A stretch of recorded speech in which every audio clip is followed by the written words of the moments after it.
Hey, Annie. You're Annie.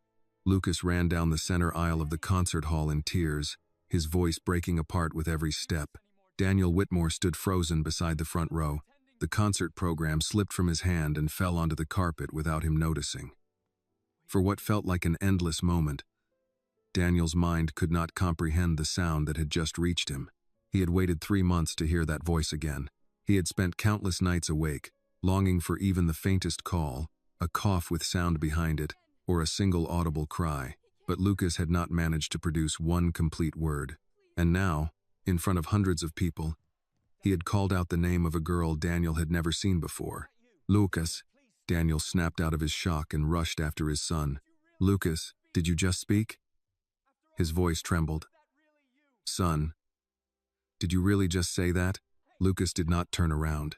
Tears streamed down his cheeks as he continued running toward the young server standing near the curtain at the side of the stage. One hand pressed tightly against his throat while the other reached toward her, as though he feared she would disappear if he arrived even a second too late. You wrote. The sound caught in Lucas's throat, making his knees buckle slightly, but he forced himself to keep moving. You wrote it. The orchestra stopped in the middle of the performance. Sebastian Vale lifted both hands from the grand piano. The final notes faded through the vast hall. The choir behind him fell silent as hundreds of guests turned away from the stage to watch the crying teenager running down the aisle. Near the back of the hall, Annie stood motionless beside the silver tray that had fallen from her hands. 2 glasses had rolled across the carpet. One had stopped near the bottom of the curtain, while the other lay on its side beside the small rehearsal piano. Annie's right hand still hovered above the keys, as though she had not yet pulled herself out of the moment. Lucas tore off his headphones and rushed from his row. 2 security guards stepped into the aisle before he could reach Annie. All they saw was an overwhelmed teenager crying and charging toward a member of the event staff. Easy, Mr. Whitmore. One of the guards raised an arm to block him. Slow down. You can't rush the stage. Lucas leaned to one side, trying to slip past him, but the second guard gently took hold of his upper arms. Annie. The name came out so harsh and ragged that it sent a chill through the room. Lucas struggled against the guards and shook his head repeatedly. His throat burned as though it were being torn open, but the desperation in his eyes was even more intense than the pain. He opened his mouth and tried to draw breath, yet only a dry stream of air escaped. Calm down, the guard said. We're only trying to help you. Lucas clenched his teeth. The muscles in his neck tightened. He pressed one hand against the place where the surgical scar had once been fresh, trying to force the vocal cords that had remained silent for 3 months to obey him. Let. The first sound shattered as it came out. Lucas squeezed his eyes shut, his entire body trembling. Let me go. The sentence was broken and uneven. The words collided with one another, rough, distorted, and painful. But the final word came through clearly. Daniel stopped several feet behind them. He stared at his son as though he were witnessing something impossible. Before the operation, Daniel had heard Lucas laughing from upstairs. He had heard him singing along with the recordings in his headphones, arguing about homework, complaining about early mornings, and talking through dinner until Daniel had to remind him to eat. Then, after the surgery, all of it disappeared. For 3 months, Daniel had heard only air passing through his son's throat, painful sounds that never became words, and the cold electronic voice of the tablet Lucas hated. Now, in less than a minute, his son had spoken twice. Let him go. Daniel's voice was low, but it shook violently. One of the guards turned around. Mr. Whitmore, we were only trying to. Take your hands off my son. The guards immediately released Lucas. He staggered when they let him go, but he did not stop. He continued forward on legs that could barely support him until he finally stood in front of Annie. Annie backed away from the piano. Her face had gone pale. No, she said quickly. You have the wrong person. Lucas shook his head fiercely. He pointed at her, then at the piano. You wrote. His voice vanished halfway through the sentence. Lucas clutched his throat and bent forward, taking short, painful breaths. Tears fell onto the front of his formal jacket. Annie instinctively took half a step toward him. Don't force it. You're hurting yourself. Lucas continued shaking his head. He clenched his teeth and tried to gather what little breath he had left. You wrote. A harsh sound came out, then broke apart. He closed his eyes, tightened both fists, and tried again. You wrote that music. Annie glanced toward the staff exit. I only corrected a few notes. Lucas pointed to the name tag pinned to her chest. Annie. Then he turned and pointed toward the stage. On the concert program, the mysterious composer's name appeared in 3 large letters. ANN. Daniel reached them and supported his son by both shoulders. He did not want to restrain him. He was only afraid Lucas's legs would give way. Lucas, look at me. Lucas did not. His eyes remained fixed on Annie, filled with panic and hope, as though she were the only person in the entire hall who could understand what he was trying to say. Daniel's voice broke. What did you just say? Say it again for me. Please, son. Lucas swallowed. Even that small movement caused his face to tighten with pain. Daniel saw it. But before he could stop him, Lucas raised one trembling hand and pointed directly at Annie. She is... His voice faded. Lucas's throat tightened. No sound came out now, only air rasping between his trembling lips. Don't force yourself, Annie said. The fear on her face was temporarily replaced by genuine concern. Please, you just had surgery. You could injure your throat again. Lucas opened his eyes. He looked at her and shook his head so hard that tears flew from his lashes. Lucas drew a long breath. His chest rose with difficulty.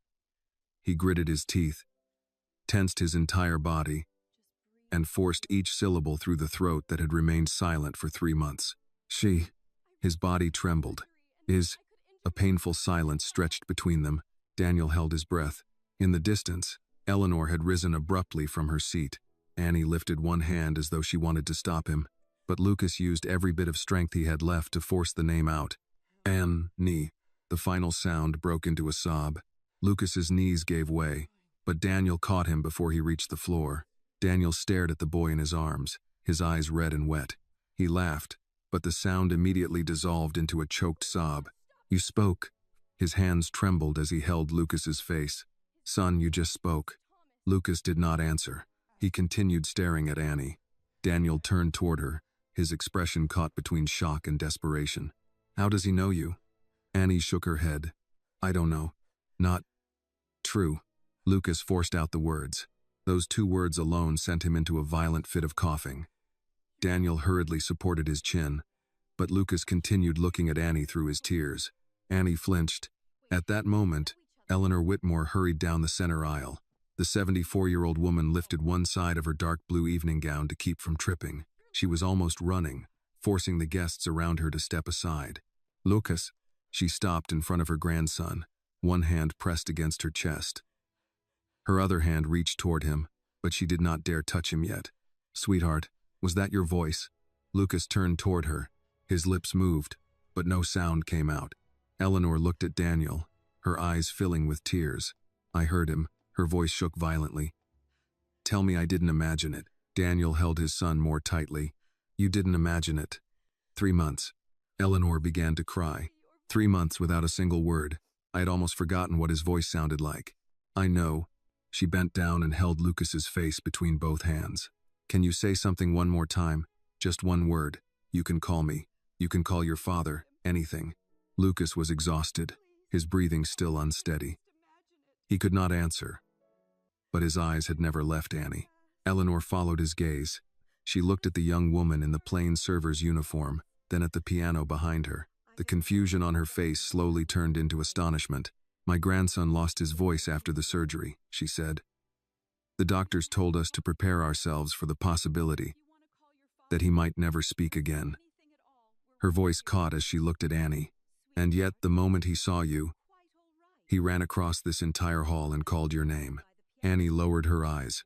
Mrs. Whitmore. I think everyone has misunderstood. Eleanor had lived long enough to recognize fear, even when someone tried to hide it behind polite words. She stepped closer. What are you afraid of, Annie? Annie's head rose immediately. Daniel noticed the change in her expression. It was not surprised that Eleanor knew her name. Annie was printed clearly on her name tag. It was fear that her name had been connected too clearly to those 3 letters. A. N. N. Sebastian Vale left the stage, still holding the sheet music. The irritation that had first crossed his face was gone. In its place was the confusion of a musician who had just realized he might have performed a composition incorrectly in front of the person who had written it. Miss Nash, he said, reading Annie's last name from the event manager's tablet. Where did you learn that original ending? Annie looked at him. You were given the wrong arrangement. Sebastian frowned. Adrian Kessler's office sent me this version. I know. You know? He opened the score to the climactic passage and held it out in front of her. The notes you just played do not appear here. That's right. Then how did you know them? Annie did not answer immediately. She looked at Lucas. He had started crying again, but he could no longer make a sound. His old headphones rested in one hand. One side had been repaired with black tape, its surface worn smooth from being touched countless times. Annie's gaze settled on the headphones. She seemed to understand what they contained. You listened to the demo recordings, she said softly. Lucas nodded. Daniel looked between them. What demo recordings? Lucas pulled away from his father and took a small notebook from his jacket. He rested it against the wall and held a pen in a hand that trembled so badly the tip repeatedly slipped away from the lines. Daniel stood close beside him, watching his son struggle to write. Each letter appeared slowly, uneven, and distorted by emotion. When Lucas finished, he turned the page toward his father. She talked to me before the surgery. Daniel read the sentence twice. When? Lucas bent over the notebook and continued writing. Online. She didn't know my name. Annie covered her mouth with one hand. Her eyes widened as a memory seemed to return. You're the cello student. Lucas nodded repeatedly. Annie stepped closer. The one who sent me a recording at 2 in the morning? Lucas nodded again. The one who asked why the ending sounded like a farewell? Tears filled Lucas's eyes. He nodded once more. Daniel looked at Annie. You knew my son? I knew someone who often asked questions about my music, she replied. He never used his real name. I had no idea he was Lucas. What did you talk to him about? Music, the cello, what it feels like to have too many things inside you and no idea how to begin saying them. Daniel looked at his son. Is that why you recognized her? Lucas placed one hand on the headphones and pointed toward Annie. Daniel turned back to her. Are you ANN? Annie looked toward the guests in their expensive evening clothes, the television cameras near the stage, and the dozens of phones pointed in her direction. Her plain service uniform made her look out of place among the wealthy guests. Red marks from the heavy tray remained around her wrist. A dark stain from one of the spilled glasses still marked the hem of her skirt. Now hundreds of people were waiting for her answer. Annie stepped away from the piano. You have the wrong person. Her voice was so quiet that it was nearly swallowed by the vastness of the hall. No one believed her. She turned toward the staff corridor. Lucas panicked and reached for her sleeve. Don't. The sound came out weakly. Annie stopped. Lucas tried to tighten his grip, but his fingers had almost no strength left. He looked at her with pleading eyes, then tensed his throat one more time. Don't. Go. Those two words left Annie motionless. Daniel felt joy and fear collide inside his chest. His son had found his voice again, but every one of his first words had been meant for a girl Daniel knew nothing about. 3 months earlier, Daniel had believed the tumor was the worst thing that could ever happen to his family. On the morning of the operation, Lucas had still been talking about pancakes, making fun of the hospital coffee, and telling his father about the cello solo he planned to audition for in the spring. Before they wheeled him into the operating room, he had turned back and said, Don't worry, Dad. When I wake up, I'll sing as loudly as I can so you'll know I'm all right. Then the operating room doors closed. Hours later, they opened again.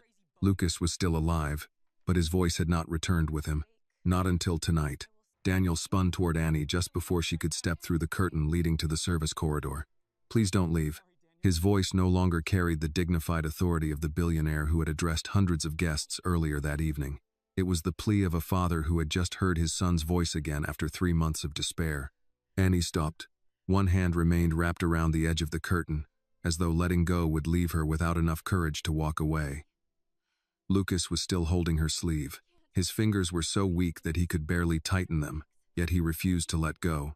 His breathing came in broken bursts. Each time he tried to open his mouth, his throat contracted and his face turned pale with pain. Eleanor hurriedly bent beside her grandson. She placed one hand on his shoulder while the other trembled as she brushed back his sweat-dampened hair. That's enough, sweetheart. Tears continued streaming down her face. You've tried hard enough. I heard you. Your father heard you too. You don't have to say anything else. Lucas shook his head. He pointed at Annie, then at the name tag pinned to her chest. Annie. Daniel took the notebook from his son. His hand shook so badly that the tip of the pen stopped several times before he managed to write. "Can you breathe normally?" Lucas read the question and nodded, though his other hand remained pressed tightly against his throat. The sight made Daniel's heart clench. Over the past 3 months, he had learned to recognize every small change in his son's face. A frown could mean pain. Turning away could mean despair. A hand pressed to his throat sometimes meant Lucas was trying to produce a sound and could not. Tonight, he had spoken. Daniel was overwhelmed with the urge to pull his son into his arms, yet terrified that those hard-won sounds might cause further damage. A woman in a black evening gown made her way through the crowd gathered around the aisle. Dr. Evelyn Shaw was a longtime guest of the Whitmore Foundation and had taken part in the consultations following Lucas's surgery. One look at his face was enough for her to issue an immediate order. "Daniel, take him into the reception lounge beside the stage. Right now." She turned to Lucas, her voice firm but gentle. "No more talking, not another word." Daniel wrapped an arm around his son to support him, but Lucas planted his feet against the floor and refused to move. "Lucas, we're only going inside so the doctor can examine you," Daniel said. Lucas continued shaking his head, his eyes never leaving Annie. Eleanor followed her grandson's gaze and turned toward the young woman. "I think he's afraid you'll leave." Annie stood there in her plain server's uniform, surrounded by expensive evening clothes and the brilliant lights of the concert hall. She looked at Lucas and tried to maintain her distance, but the pain on his face slowly broke through the defenses in her eyes. She stepped closer. "I'm not going anywhere yet," she told him. "Go inside and let the doctor examine you first." Lucas stared at her for a long moment, as though he needed to make sure she was not merely trying to comfort him. Annie gave him a slight nod. "I'll stay." Only then did he allow his father to help him into the reception lounge. Eleanor walked close beside her grandson, one hand constantly supporting his back. Dr. Shaw instructed the staff to bring warm water, clear the passageway, and prevent anyone from approaching the door. The guests remained in the concert hall. Quiet conversations began spreading through the rows of seats and drifted through the curtain. Daniel heard several people mention Lucas. Someone else whispered the name A.N.N. He understood that what had just happened was no longer a private family matter. Dozens of phones had recorded the moment Lucas ran across the hall and called Annie's name. By morning, social media would be flooded with shortened videos, speculation, and countless conflicting versions of the story. But at that moment, Daniel did not care. He looked only at his son. Dr. Shaw placed 2 fingers against Lucas's wrist and counted his pulse before leaning closer to listen to his breathing. "Any sharp pain?" Lucas shook his head. "Any pressure or heaviness in your throat?" He held up 2 fingers. "Just a little?" Lucas nodded. "Are you dizzy?" He shook his head again. Dr. Shaw studied his throat for several more seconds before turning to Daniel. "He needs complete vocal rest tonight. No speaking and no whispering. Whispering can sometimes put even more strain on the larynx than speaking normally." But he spoke. Daniel said it as though he needed someone else to confirm the miracle one more time. "You heard him, didn't you?" "I heard him. You said his vocal cords might no longer have enough movement to form words. I said his chances of recovery were uncertain." Daniel stepped closer. 3 months, Evelyn. For 3 months he couldn't produce one complete word. Tonight he called that girl's name. More than once. "I know. Then what does this mean?" Dr. Shaw kept her voice steady, though even she could not completely hide her astonishment. "It proves that some laryngeal function remains, but I cannot determine the extent of his recovery based on a few words produced during an intense emotional response." Daniel ran a hand through his hair. "Is it a good sign?" "It is a reason to hope." Those words alone brought tears to Daniel's eyes. He turned away for a moment. For 3 months, no doctor had dared use the word hope in front of him. They had spoken of possibilities, damage, therapy, adaptation, and acceptance. Tonight, for the first time, someone had told him there was still something to hope for. Lucas pulled the notebook toward himself and began writing quickly. His trembling letters overlapped because he still had not regained control of his emotions. He held up the page. "Annie has to stay." Dr. Shaw read it and raised an eyebrow. "That is not a medical decision." Lucas immediately bent over the notebook and added beneath it, "Tonight it is." Eleanor read the message, wiped her tears, and gave Daniel the look that had ended countless arguments in the Whitmore family over the decades. "You heard him speak. Now you can read what he wants." Daniel turned toward Annie. She remained near the door, her hands clasped in front of her. No one had ordered her to leave, yet she looked like someone who had grown accustomed to being reminded that she did not belong in places like this. "Would you sit with Lucas for a few minutes?" Daniel asked. Annie looked at the boy. "I don't want him trying to speak again because of me." "Neither do I. He needs to rest." "I know." Lucas lightly tapped the chair beside him. The plea in his eyes made it impossible for Annie to refuse. She walked over and sat on the edge of the chair, leaving a small space between them. The moment she sat down, the tension slowly left Lucas's shoulders. His hand loosened from his throat, and his breathing gradually became steadier. Daniel noticed everything. A strange emotion rose inside him. He was grateful that Annie's presence calmed his son. But somewhere deep within him, he also felt a sharp ache. For 3 months, he had taken Lucas to the finest specialists. He had installed therapy equipment in their home, canceled meetings, postponed business trips, and spent countless nights beside his son's bed. Still, Lucas had built a wall no one could cross. Annie simply sat down, and his son responded as though someone had finally opened a door for which none of them had been able to find the key. Sebastian Vale appeared in the doorway, carrying the altered score. "I'm sorry to interrupt," he said, "but I need an answer before I return to the stage." Dr. Shaw immediately pointed toward Lucas. "You are not to question him." "I'm not asking him." Sebastian looked at Annie. "I'm asking her." Annie lowered her eyes to the sheet music in his hands. "You shouldn't play the ending the way it appears in that score." Sebastian opened it to the final movement. "Why not?" "Because it changes the entire meaning of the piece." "How?" Annie hesitated. Everyone was looking at her, but when she began speaking about music, her voice changed. It remained soft, yet became clear and certain. "The piece is about someone who has been trying to speak for far too long while everyone around them has already decided not to listen." Sebastian looked down at the score. "And the pause you played? It isn't an empty silence. It is the moment that person gathers enough courage to try one final time." Annie pointed to a measure near the end. "The final chord must come after that pause.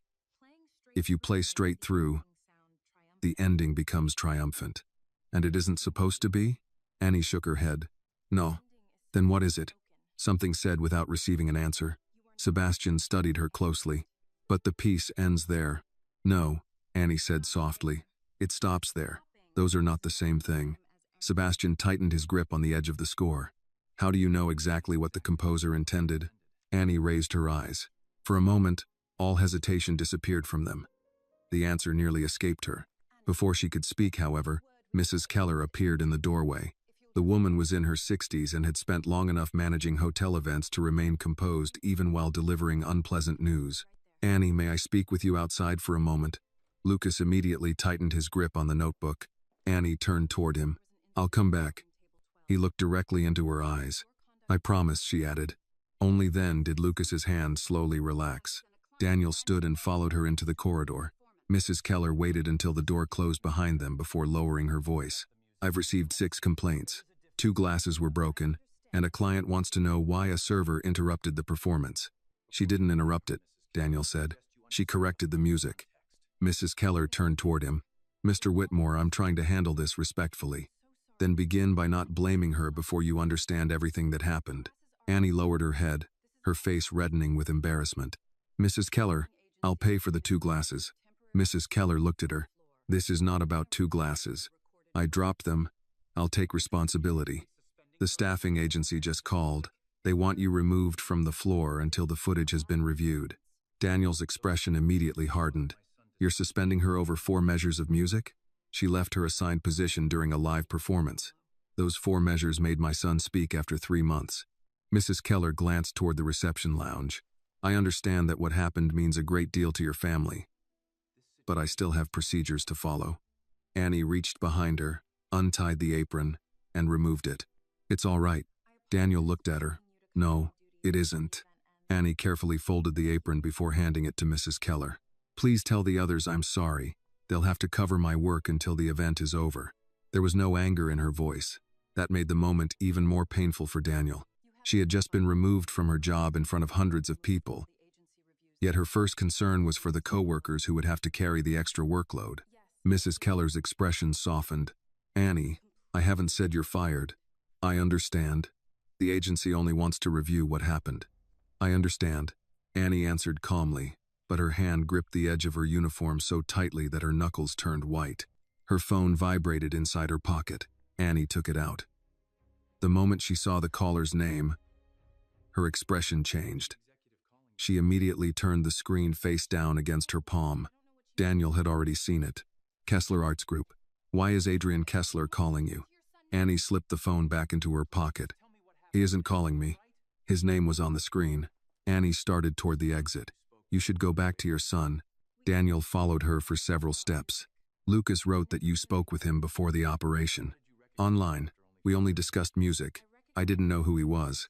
And yet he recognized you after only 4 measures? He recognized the way the music was written, not the way it was performed? Annie stopped. No, the way it was written. Yes. Daniel moved in front of her, but kept enough distance that she would not feel cornered. Are you ANN? Annie's phone vibrated again. She took it out, declined the call, and turned off the screen. Mr. Whitmore, your son needs a doctor, not a composer. He has doctors. Then listen to them. I have been listening to them for 3 months. Daniel's voice suddenly grew heavy. I have listened to them tell me my son may never speak again. I have listened to them tell me we need to be patient. I have listened to them say we must help him accept a life without a voice. He looked directly at Annie. But tonight, Lucas ran across that entire concert hall and called your name. Annie did not respond. Daniel continued, lowering his voice. I don't know who you are. I don't know what Adrian Kessler wants from you. And I don't understand why you are wearing a server's uniform while a musician like Sebastian Vale has to stop and ask you how a piece should be played. Annie looked over his shoulder. Through the open doorway, Lucas was sitting beside Eleanor. He was not watching the doctor or his father. He was staring toward the corridor, waiting for Annie to return. The composure on her face began to crack. Daniel saw it too. I am not asking you to tell me your entire life story, he said. I am only asking you not to disappear before I understand why my son believes you matter so much to him. Annie's phone vibrated for the 3rd time. A new message appeared. She opened it. The color immediately drained from her face. Daniel caught only the final line before she locked the screen. Do not say another word. Was that message from Kessler? Annie pushed the phone deep into her pocket. I have to go. She had taken only 1 step when a sound came from the reception lounge doorway. Lucas was standing there. Dr. Shaw stood directly behind him with one hand on his shoulder. When Lucas tried to open his mouth, she immediately raised a warning finger. No speaking. Lucas tried to produce a sound, but only air escaped through his lips. He bent over the notebook in his hands and wrote so quickly that the pen nearly tore through the page. Then he held it toward Annie. Please come back. Annie read the words. Tears quickly filled her eyes and blurred her vision. She turned her face away for 1 second, trying to regain control. But Lucas continued waiting. He did not try to speak again. He simply held the notebook against his chest, his eyes pleading with her not to disappear the way others had disappeared from his life. If Lucas and Annie touched your heart, please like this video, comment where you are watching from, and subscribe to the channel for more inspiring and heartwarming stories. Annie walked back toward him. 1 meeting, she told Daniel. He immediately nodded, but she raised a hand to stop him from speaking. His doctor must be present. Agreed. No press. Agreed. No cameras. I agree. You will not use my name to promote your foundation or your company. Daniel hesitated briefly, then answered, I agree. And you will not promise Lucas that I can help him speak again. I don't want him placing his hope in something I cannot guarantee. Daniel looked at his son. No promises. Annie held his gaze. And I do not work for you. I understand. She studied him for several seconds, as though trying to decide whether a man accustomed to solving every problem with money truly understood what she meant. Then Annie walked over and knelt in front of Lucas. She did not touch his throat. She did not ask him to try producing another sound. She simply placed 1 finger on the notebook. Until the doctor gives you permission, you have to use this. Lucas looked at her. What happened tonight was real, Annie said. You do not have to hurt yourself to prove it to anyone. Emotion flickered in Lucas's eyes. He lowered his head and slowly wrote 1 question. Will you play? Annie read it. She looked at the old headphones hanging around his neck and at the worn black tape holding one side together. Then she remembered the cello student who used to send her recordings at 2 in the morning. Annie gave a slight nod. Yes. Lucas looked up. A fragile spark of happiness appeared in his eyes, still red from crying. Annie rested her hand on the page and continued, "But next time, you will choose the first note." Lucas added another question. Why? A faint smile appeared on Annie's lips. Because music does not always have to begin with the person who wrote it. She gently touched the tip of the pen in his hand. Sometimes, it should begin with the person who has waited far too long to be heard. The next morning, Lucas sits in an examination chair at Dr. Shaw's clinic with a tablet resting on his knees. Daniel stands near the window, answering messages with one hand while watching every movement the doctor makes. Dr. Shaw guides a flexible camera through Lucas's nose and studies the monitor. Lucas grips the sides of the chair but does not pull away. When the examination ends, she removes her gloves and turns the screen toward Daniel. "There is movement," she says. "Limited, but more than we recorded at his last appointment." Daniel steps closer. "How much more?" "Enough to explain what happened last night. Then he can speak again." Dr. Shaw gives him a measured look. He produced several words under intense emotion. That does not mean he can sustain ordinary conversation, but it means the nerve is recovering. It may be recovering. Other muscles may also be compensating. "I need you to hear the difference." Daniel presses his lips together. He has spent years reading technical reports, challenging forecasts, and finding advantages hidden inside cautious language. He wants to do the same now, but Lucas is watching him. Dr. Shaw turns to Lucas. "Your throat is irritated, but there is no serious damage. I want 2 days of complete vocal rest. After that, Dr. Cole can begin with controlled airflow and very short sounds." Lucas types on his tablet, "Annie is coming today." Daniel reads it and answers before the doctor can. "We can move the visit." Lucas shakes his head. Dr. Shaw pulls up a chair. "You may see her, but you do not speak. Not even one word. Do you understand?" Lucas nods. "Writing is fine. Tapping is fine. Music is fine if Dr. Cole approves it. No shouting, no whispering, and no trying to repeat what happened at the concert." Lucas types another question. "Did she make my voice come back?" Dr. Shaw reads it carefully. "No. She gave you a reason to use the function you still have. That matters, but it is not the same as repairing your throat." Lucas lowers his eyes.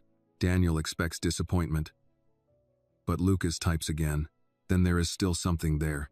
Dr. Shaw smiles. "Yes, there is still something there." Daniel looks away before either of them sees how much that answer affects him. By noon, the concert has become the most discussed event in Seattle's arts community. Short clips appear online despite the foundation's efforts to control the footage.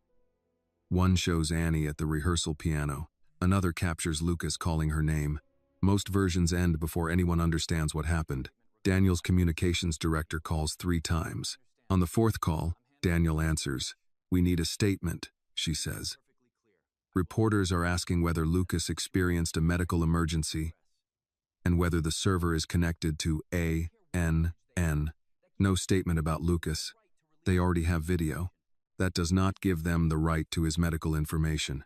"What about Annie Nash?" Daniel pauses. "No statement about her either." "Mr. Whitmore, silence creates speculation." "Then let them speculate." He ends the call and sees Lucas watching him. The boy types, "You usually tell people everything." "Only when it helps," Daniel says. Lucas raises one eyebrow. Daniel almost laughs. "Fine. Sometimes I tell them because I dislike not controlling the story." Lucas types, "This is not your story." Daniel reads the sentence, then nods. "You're right." At 3 that afternoon, Annie arrives at the Whitmore estate with Denise Nash and a gray-haired pastor named Samuel Brooks. Daniel had expected her to come alone. He understands immediately why she has not. He greets Denise first. "Mrs. Nash, thank you for coming." Denise is fine. Daniel then. Pastor Brooks offers his hand. "We appreciate you allowing us to sit in." "You're welcome to stay." Annie wears jeans, a dark sweater, and the same guarded expression she carried when she left the concert. She holds a worn canvas bag against her side. Daniel notices that she checks the driveway before entering. "Did someone follow you?" he asks. "No, that wasn't what I asked." Annie looks at him. "A black car stayed behind us for 6 blocks. It turned away near the gate."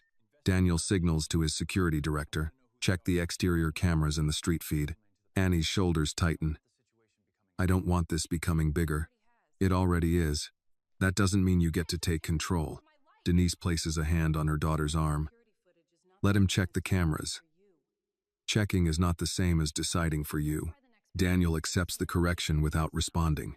Dr. Cole waits in the music room with Lucas. The piano lid is raised, and Lucas's cello rests on a stand near the wall. When Annie enters, Lucas rises halfway from the bench, then remembers Dr. Shaw's instruction and remains seated. He lifts his tablet. You came back. Annie sets down her bag. I said I would. She introduces Denise and Pastor Brooks. Lucas types a greeting to each of them. Eleanor joins the group carrying a tray with coffee, iced tea, and a plate of oatmeal cookies she insists are better than anything the caterers served the night before. Store-bought? Denise asks. Eleanor looks offended. At my age, I've earned the right to let people think I baked them. Denise laughs, and some of the tension leaves the room. Dr. Cole sits beside Lucas. Today has one rule: no voice.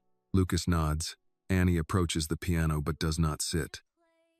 Last night you asked me to play. Today, you choose where we begin. Lucas opens a music application on his tablet.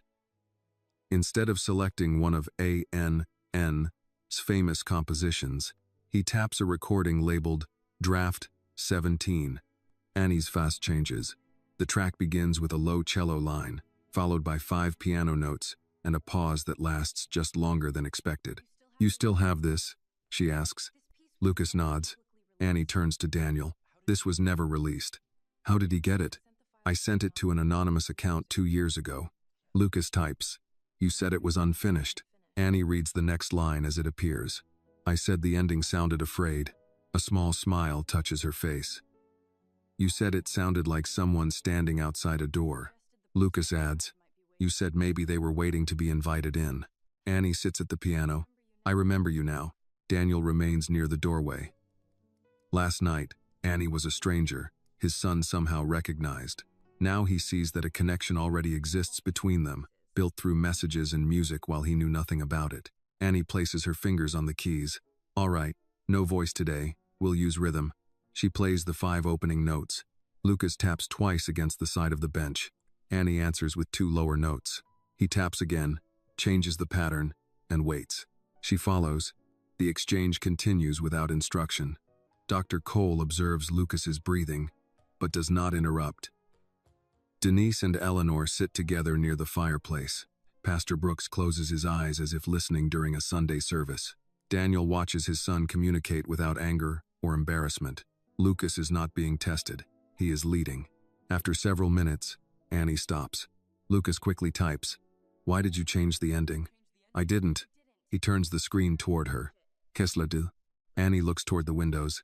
Her phone begins vibrating inside the canvas bag. She does not reach for it. Daniel sees the same fear return. Is it him? Annie remains seated at the piano. He knows I'm here. How? I don't know. The phone stops, then starts again. Lucas types one final sentence and raises the tablet so everyone can read it. Don't let him make her disappear again. Daniel reads the sentence on Lucas's tablet, then looks at Annie's vibrating bag. Answer it. Annie shakes her head. That's what he wants. What does he want? To hear whether I'm frightened. The phone stops. A few seconds later, Daniel's security director appears at the music room door with a tablet in his hand. The black sedan passed the front gate twice, he says. The license plate is registered to Kessler Arts Group. Daniel's jaw tightens. Save the footage. Annie stands. I should leave. Lucas strikes the piano bench with his palm, once and hard. He raises his tablet. That is what he wants. Dr. Cole moves closer to him. Keep your breathing steady. Lucas points at Annie, then toward the driveway. Annie reads his meaning. My staying here won't stop Adrian. No, Daniel says, but leaving because he sent a car teaches him that it worked. She turns toward him. You don't know how he works. Then tell me. Annie glances at Denise. Her mother gives a small nod but does not answer for her. He never threatens anyone directly, Annie says. He calls it advice. He says he's concerned about your future, your family, your reputation. Then something disappears.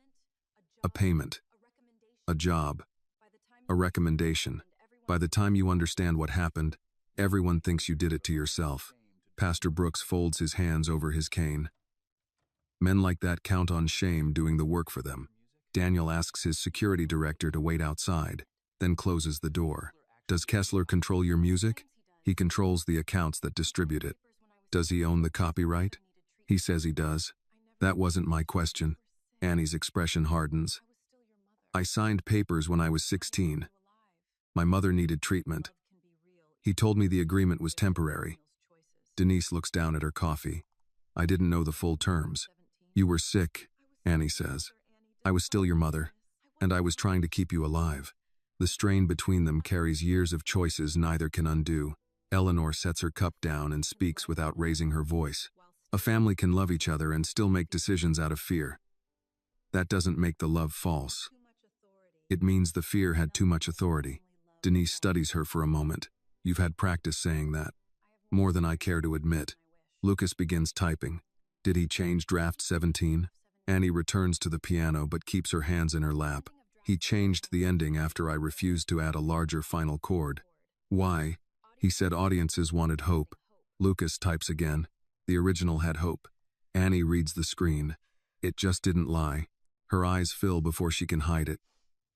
She touches the worn tuning fork inside her bag, then takes it out and places it on the piano. My father gave me this, she says. He used it when he tuned old stage pianos. He said a room full of expensive instruments could still be wrong together. You needed one honest note to prove it. Lucas reaches toward it, then pauses for permission. Annie hands it to him.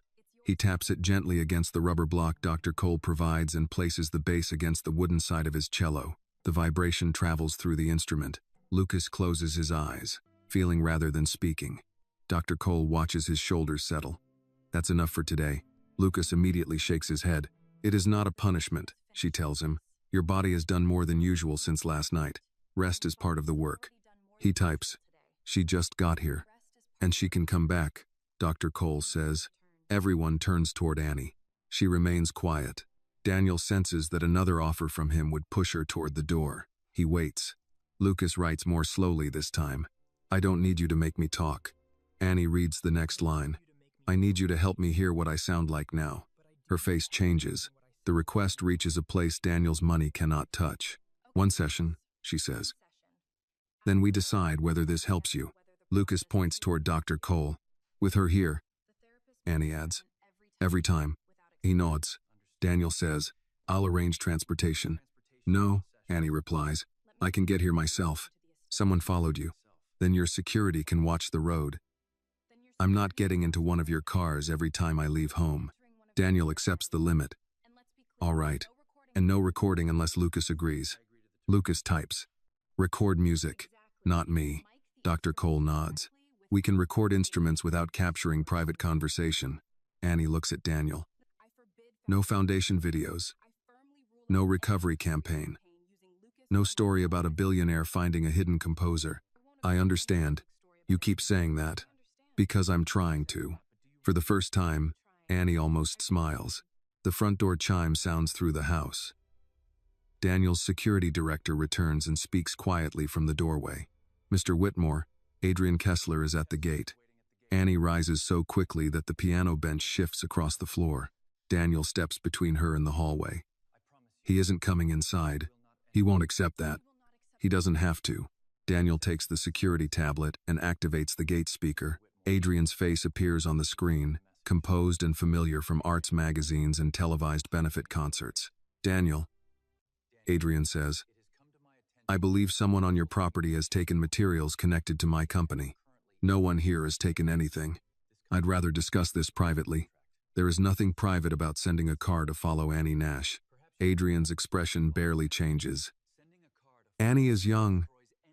She misunderstands professional boundaries. From across the room, Annie speaks before Daniel can answer. I understand them now. Adrian hears her. Annie, come outside. We can resolve this before you make a decision you'll regret. Lucas grips his tablet. Dr. Cole places a calming hand near his wrist without restraining him. Daniel watches Annie. Your choice. She looks at the gate screen, then at Lucas holding her father's tuning fork against his cello.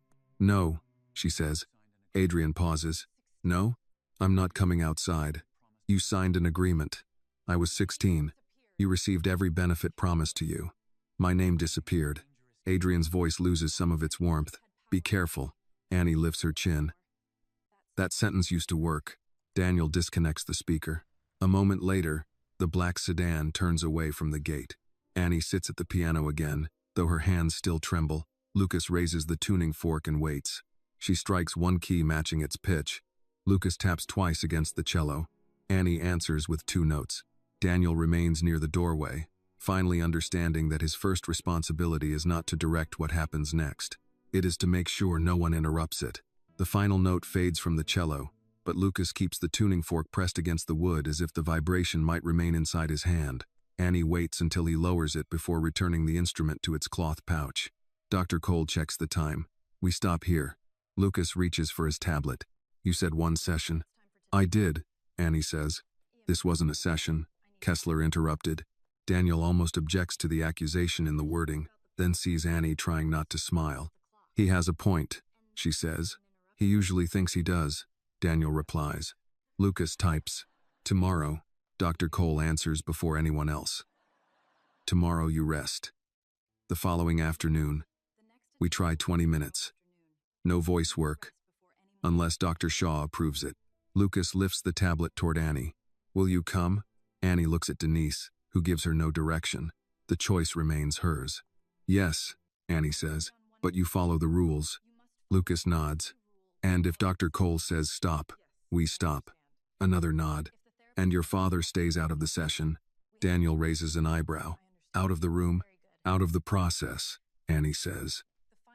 "He can sit wherever Dr. Cole allows, but he doesn't set goals, count sounds, or ask Lucas to repeat anything." Daniel looks toward his son. Lucas types, "Agree." "All right," Daniel says. "I agree." 2 days later, Daniel sits behind the glass wall of the estate's small recording room. He has removed his watch and placed it beside his phone. The phone lights up twice during the first 5 minutes, but he leaves it untouched. Inside, Lucas sits with his cello between his knees. Dr. Cole places a narrow strip of tissue paper on a stand in front of him. "We begin with air," she says. Not speech. Lucas's expression tightens. Annie sits at the piano. "You don't have to impress the paper." He gives her an irritated look. "That's good," she says. "Use that." Lucas points to his tablet. "How?" "Move the paper like you want it out of your way." He looks doubtful but leans forward and releases a controlled stream of air. The tissue barely shifts. Daniel feels his body move toward the glass. He stops himself. Dr. Cole resets the strip. Again, but shorter. Lucas tries. This time the paper bends and rises. Annie plays one soft note. Lucas glances toward her. "That was the sound of the paper moving," she says. He tries a 3rd time. The breath breaks halfway through. Annie plays a note that breaks with it. Lucas frowns and types, "You played it wrong. I played what happened. It sounded bad. It sounded unfinished." He looks at the piano, then at the tissue. Dr. Cole moves the paper aside. "Now we add vibration, nothing forced. If you feel pressure, stop." Lucas places 2 fingers lightly against his throat. He releases air, but no sound follows. Annie presses one low key and lets it fade. He tries again. A thin vibration forms, then disappears. Daniel grips the edge of his chair. Lucas looks ashamed. Annie does not praise him or ask him to repeat it. She waits until he looks at her. "I heard you," she says. Lucas looks down at the cello. Dr. Cole asks, "Do you want to continue?" He nods. The second attempt produces a rough tone that lasts less than a second. Annie finds the nearest piano note and plays it with him. The sound from Lucas remains weak, but beside the piano it no longer seems isolated. He tries once more. His tone slips lower. Annie follows without correcting him. Lucas reaches for the tablet. "I can't hold it." Dr. Cole reads the sentence. "Not yet." Daniel sees his son's shoulders tense at the phrase. Annie notices too. "Don't hold it." Lucas turns toward her. "Let it arrive and leave," she says. "You don't have to trap it."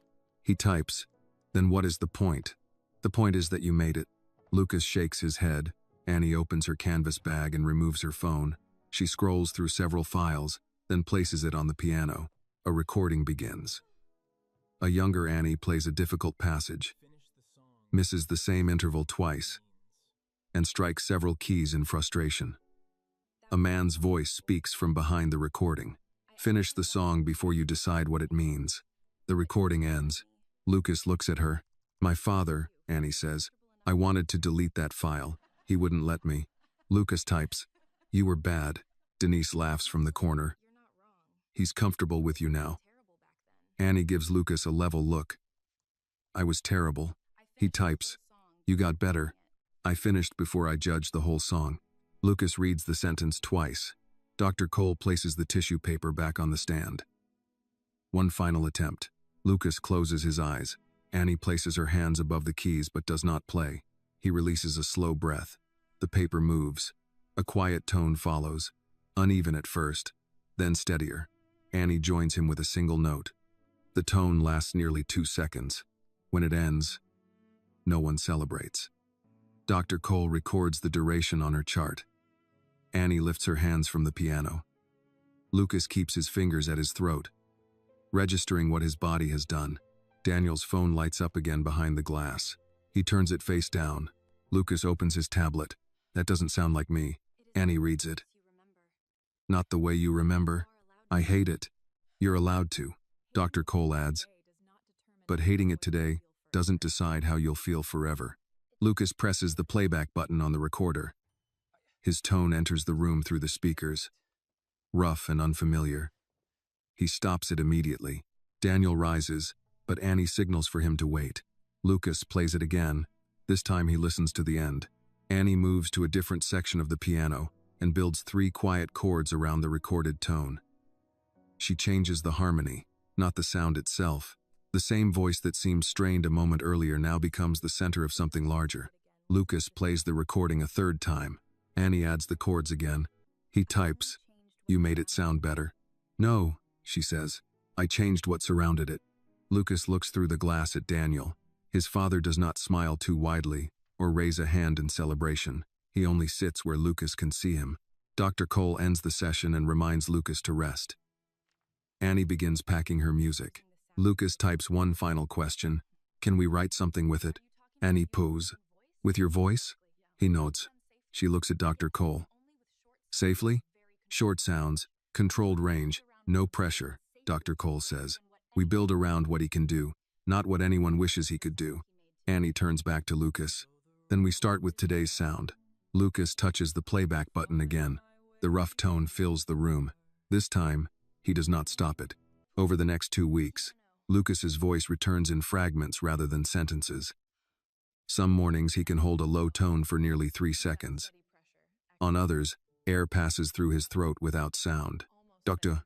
Cole treats both results as information, but Lucas does not share her patience. He sits at the piano with his tablet propped against the music stand while Annie plays the chords they created around his first recorded tone. Lucas types, It was better yesterday. Dr. Cole checks the notes from the previous session. Yesterday you slept almost 9 hours. Last night you slept 5. That shouldn't change everything. It doesn't change everything. It changes today. Lucas presses 2 fingers against his throat and attempts the tone again. The sound starts, breaks, then returns at a lower pitch. He shuts his eyes and strikes the edge of the bench with his palm. Annie repeats the rhythm on the piano. Lucas opens his eyes. Don't, he whispers. The word is thin but understandable. Dr. Cole lifts one hand. Stop there. Lucas points toward Annie. She knows what you meant, Dr. Cole says. You don't need to prove it again. Annie removes her hands from the keys. I wasn't making fun of you. Lucas types. Then why copy it? Because you made a sound before the word. I thought you might want to hear it differently. I didn't. Then I won't use it. Her answer comes without argument. Lucas watches her for a moment, then deletes what he had begun typing. Daniel observes from behind the glass. His watch remains in his pocket now, but a legal pad sits on his knee. He has written the length of each tone, the number of spoken words, and every sign of fatigue. Dr. Cole notices the page when she steps out to speak with him. You agreed not to count. I'm taking notes. You're measuring him. I run a medical company. Data matters. In my clinic, yes. In his relationship with his father, not always. Daniel lowers the pad. How am I supposed to know whether he's improving? Ask him how he feels. He may not answer. Then wait. Daniel looks through the glass. Lucas is showing Annie a cello pattern on his tablet. She tries it at the piano, gets it wrong, and Lucas shakes his head with a small smile. He talks to her, Daniel says. He communicates with her. He trusts her. Dr. Cole follows his gaze. That is not something she took from you. Daniel knows she is right, which makes the answer harder to accept. Inside the room, Annie plays the phrase again. Lucas types. Too clean. What does that mean? It sounds like you knew where it was going. I did know. He shouldn't. Who? The person in the music. Annie considers this, then plays the phrase with a pause before the last note. Lucas taps once. She changes the pause. He taps twice. On the third attempt, he lifts his hand in approval. Daniel enters after Dr. Cole allows it. What are you working on? Lucas points toward Annie. He says the person in the music doesn't know where he's going, she explains. Daniel looks at the notes.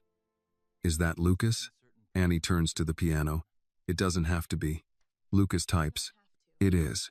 Daniel sits beside him but does not touch the tablet. Do you want me to hear it? Lucas hesitates, then nods. Annie begins with the rough vocal tone recorded during the previous session. A low cello line follows. The piano enters carefully, almost finding its way by touch. Each time the music appears ready to settle, Lucas's tapping pattern shifts it elsewhere. When it ends, Daniel waits before speaking. It sounds uncertain. Lucas types. Good. Daniel reads the word and nods. Then it works. He does not ask whether the composition can become more hopeful, Annie notices.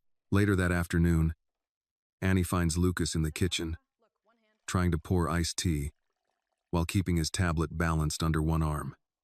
She takes the tablet, not the pitcher. I've got this, he whispers. I know, I'm holding the expensive part. Lucas pours the tea and places the pitcher down. Annie hands back the tablet. He types, Dad thinks I like you more. Your father thinks too much. Lucas almost laughs. The sound comes out as a faint rush of air. Annie smiles. That counted. He frowns. Not as therapy, she says, as a joke. Lucas types.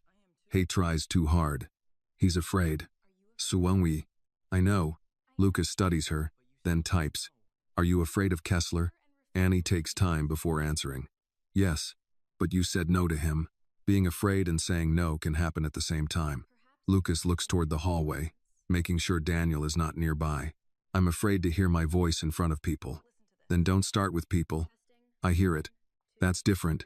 He types. I sound weak. Annie opens her phone and finds an old recording. Listen.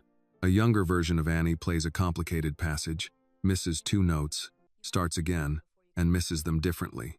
From somewhere off the recording, her father tells her to finish before judging the entire song.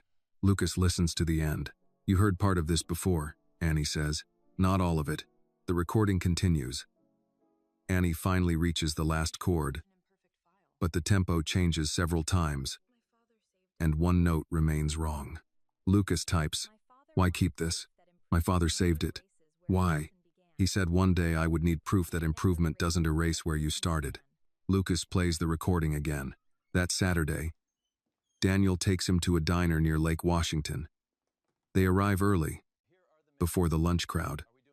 Daniel has reserved the corner booth, but Lucas chooses a seat near the counter instead.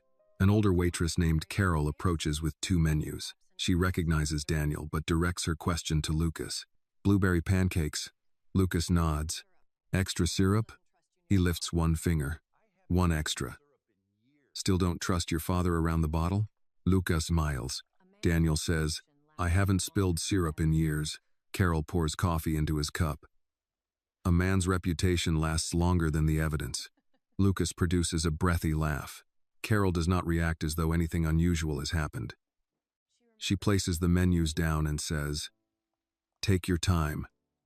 I'll put the order in. Daniel watches her walk away. She remembered. Lucas types. She waited. Daniel understands. Carol had not answered for him, praised him, or turned his voice into a public event. She had simply given him the seconds he needed. When the pancakes arrive, Daniel reaches for his phone as it vibrates. He sees the company chairman's name and turns the device face down. Lucas notices. Daniel cuts into his pancakes. "I'm here." Lucas looks at him for a long moment. His lips part. Duh. The sound breaks. Daniel remains still. Lucas tries once more. "Dad." It is quiet, rough, and complete. Daniel's eyes fill, but he does not ask him to repeat it. He only reaches across the table and places his hand beside Lucas's. "I'm here," he says again. Lucas leaves his hand there. Across the diner, Carol tops off another customer's coffee, while rain moves down the windows. No one applauds. No one raises a phone. For Daniel, that makes the moment feel more real. By the time Daniel and Lucas return from the diner, Annie is already in the music room with Dr. Cole. She is arranging handwritten pages on the piano when Lucas enters. Daniel follows a few steps behind, still carrying the sound of one word in his mind. "Dad." He wants to hear it again, but he keeps the request to himself. Annie notices the change in Lucas before he sits down. Something happened. Lucas opens his tablet. "I ordered pancakes." Daniel removes his coat. "That isn't the whole story." Lucas gives him a warning look. Annie smiles. "Then I'll wait until he decides it is." Dr. Cole checks Lucas's session notes. "No sustained tones today. We'll work with rhythm and written composition." Lucas places his cello between his knees. Annie plays the opening phrase they developed earlier, but he raises one hand before she reaches the final note.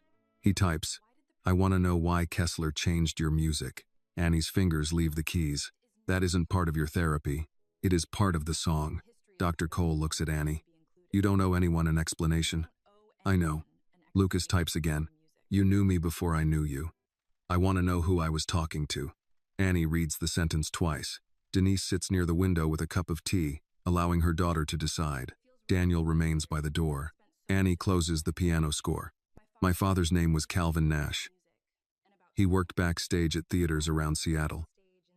Lighting, wiring, repairs whatever they needed. Sometimes he tuned pianos when the regular technician couldn't come." She removes the tuning fork from her bag and turns it between her fingers. "He gave me this when I was 11.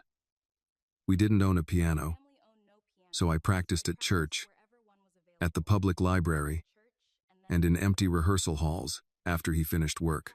Lucas types, "Did you take lessons?" "Some, mostly from people who had 20 minutes and felt sorry for my father." Denise corrects her. "They respected him. Some respected him. Some liked having someone around who never complained." Pastor Brooks is not with them today, but his influence remains in the way Denise speaks, firm without trying to win. Annie continues, "My father could hear when one key was slightly off. He said an entire orchestra could agree on the wrong pitch, and that still wouldn't make it right." Lucas gestures toward the tuning fork. "That was his honest note," Annie says. Daniel asks, "How did Adrian Kessler find you?" Annie looks toward him. "I found him." Denise lowers her cup. Annie says, "After my father died, my mother's health got worse. Bills came every week. I was 16 and thought talent would matter if the right person heard it." Daniel does not interrupt. "I sent Adrian 3 recordings. He called the next morning. He said I had written something composers twice my age couldn't write. Then he asked where I studied, who represented me, and whether my family could afford an attorney." "He asked that directly?" Daniel says, "Not in those words. Adrian never says the cruel part first. He lets you feel grateful before he tells you the price." Lucas types, "What did he promise?" "A scholarship. Studio access. Money for my mother's treatment. He said he would introduce the music before introducing me." Denise speaks quietly. "I knew he was helping with expenses. I didn't know what Annie signed. I didn't show her everything," Annie says, "because you knew I would object. Because you were missing appointments." Denise takes a moment before answering. "You were 16. Keeping me alive was not supposed to become your responsibility. We didn't have anyone else." Daniel recognizes the sentence. He has heard versions of it in boardrooms and hospital corridors, spoken by people who believe necessity excuses every cost. "What was in the agreement?" he asks. Adrian called it a development contract. He registered the recordings through his company, handled distribution, and controlled publicity. I was supposed to remain anonymous until he decided the market was ready. For how long? There was no real end date. Lucas types, Y-A-N-N, my initials. Annie Noel Nash. At first I liked it. Nobody saw my clothes, my neighborhood, or my age. They heard the music before deciding who could have written it, Daniel says. Then the recordings became successful. Annie nods. Adrian started calling himself my arranger, then my collaborator. After that, interviewers called him the creative mind behind A-N-N. He never corrected them. Did you? I tried. Her phone lies beside the piano. She turns it face down even though it has not rung. The first time I objected, a payment for my mother's treatment arrived late. The second time, Adrian said the scholarship committee had concerns about my behavior. The third time, he reminded me that breaking the contract could leave us owing his company more money than we could earn. Lucas's hands tighten around the edge of the tablet. He stole it. Annie looks at him. He built a system where taking it appeared legal.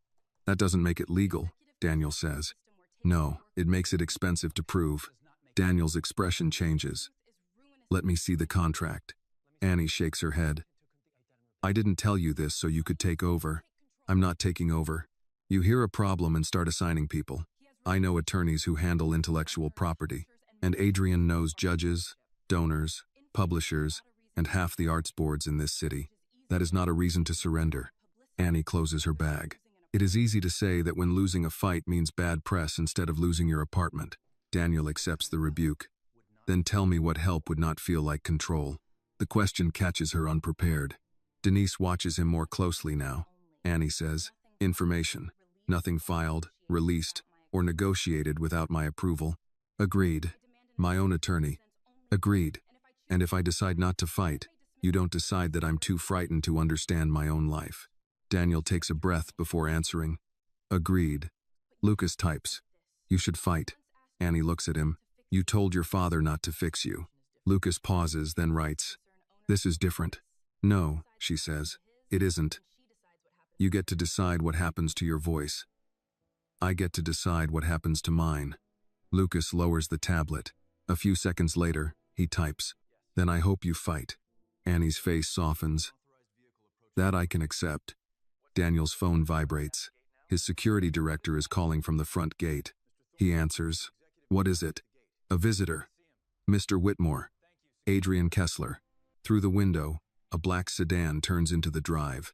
Annie closes her hand around the tuning fork. Lucas reaches for his tablet, but Daniel speaks first. No one invites him inside until Annie decides whether she wants to see him. Annie keeps her hand around the tuning fork, while the black sedan stops near the front entrance. Daniel does not move toward the hallway. You decide, he says. Lucas raises his tablet. Don't see him alone. I won't, Annie replies.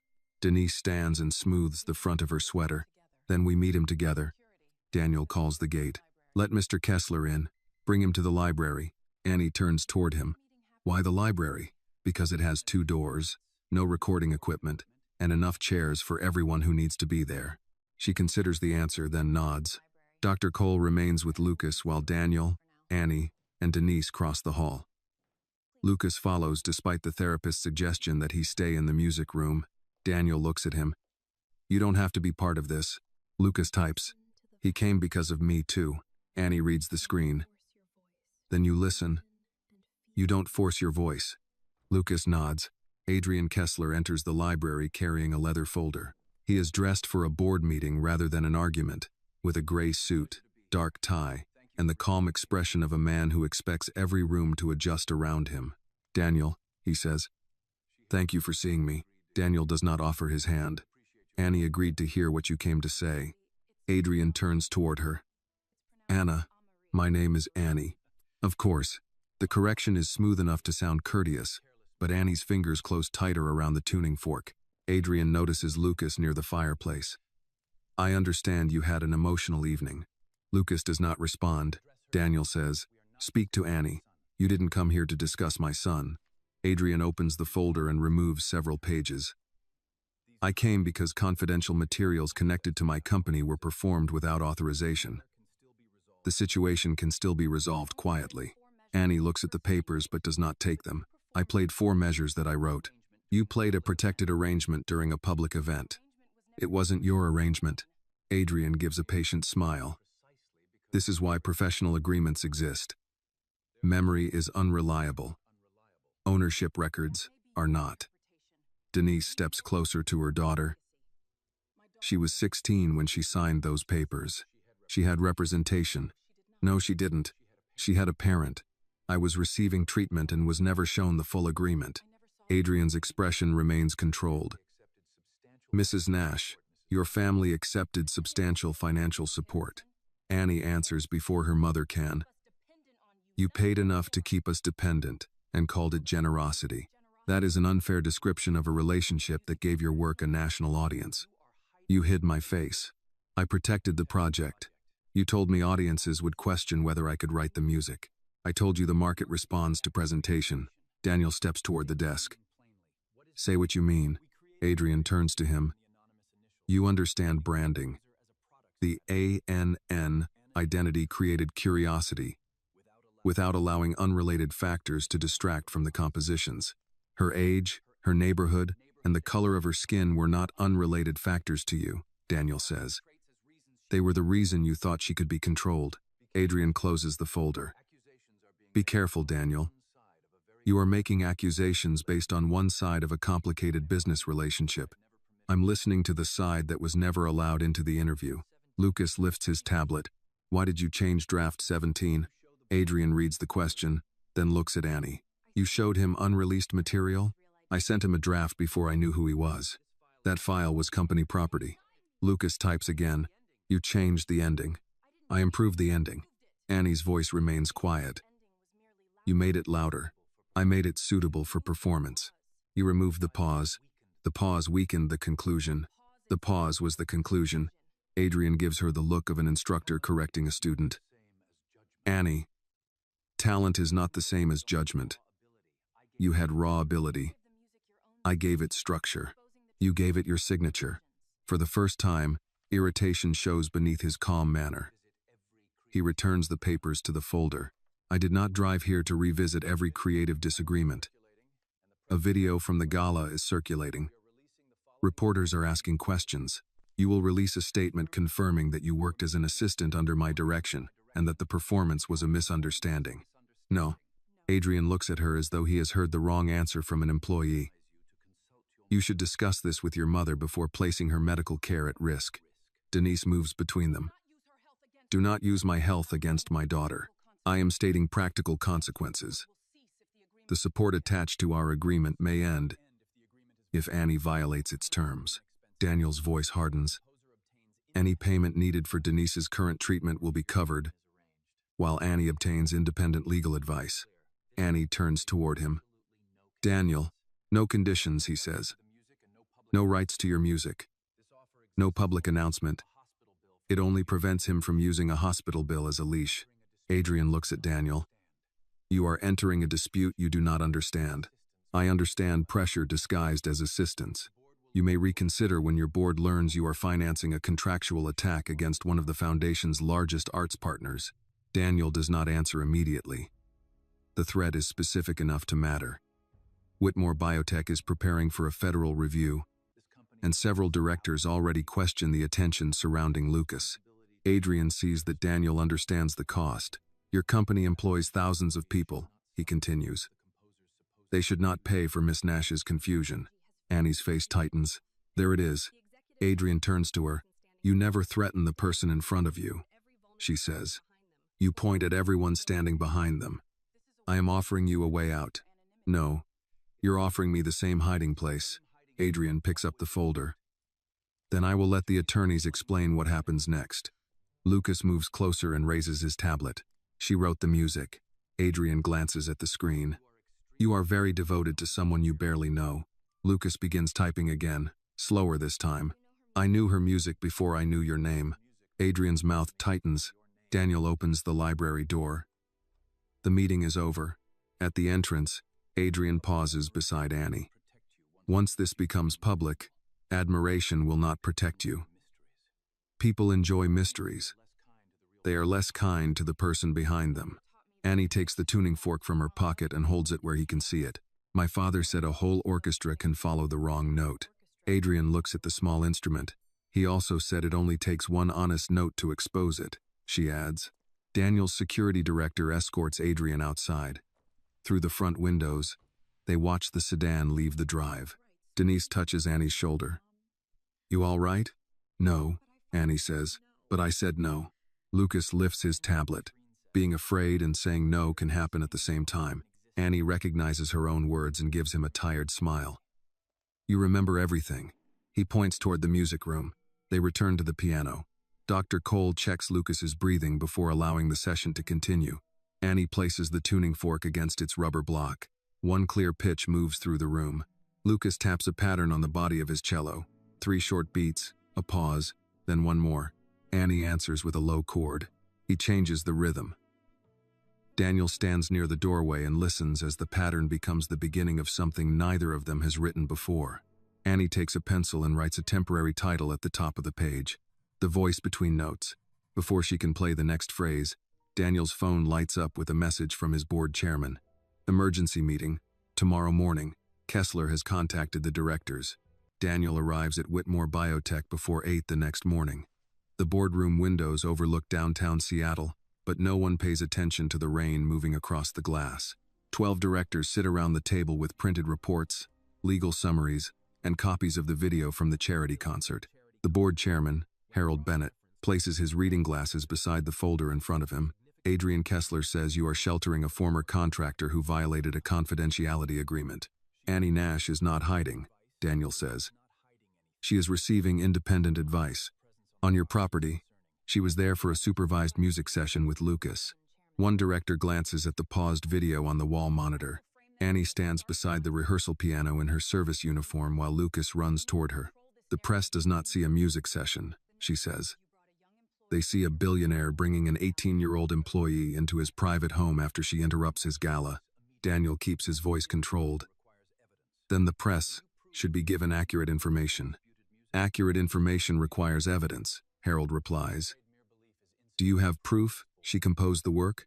I have reason to believe her. That is not proof. It is enough to investigate. Another director closes his folder. Kessler supports 3 hospital programs connected to our foundation. He also has relationships with investors involved in our federal device review. This dispute can affect thousands of employees. Daniel hears Adrian's language repeated almost word for word. Point to everyone behind the person being threatened. Make resistance look selfish. What are you asking me to do? He says. Harold slides 2 prepared statements across the table. The first says the foundation is reviewing an unauthorized incident at the concert and has no reason to question Kessler Arts Group's ownership records. The second says Miss Nash acted independently and is no longer connected to the Whitmore family. Daniel reads neither statement. She helped my son speak. That is a private family matter. You used it 5 minutes ago to explain why I should distance myself from her. Harold folds his hands. I am asking you to separate gratitude from judgment. Daniel stands. And I am asking this board not to protect a powerful man simply because the person accusing him once carried a serving tray. He leaves without signing either statement. By noon, the concert video has spread beyond Seattle.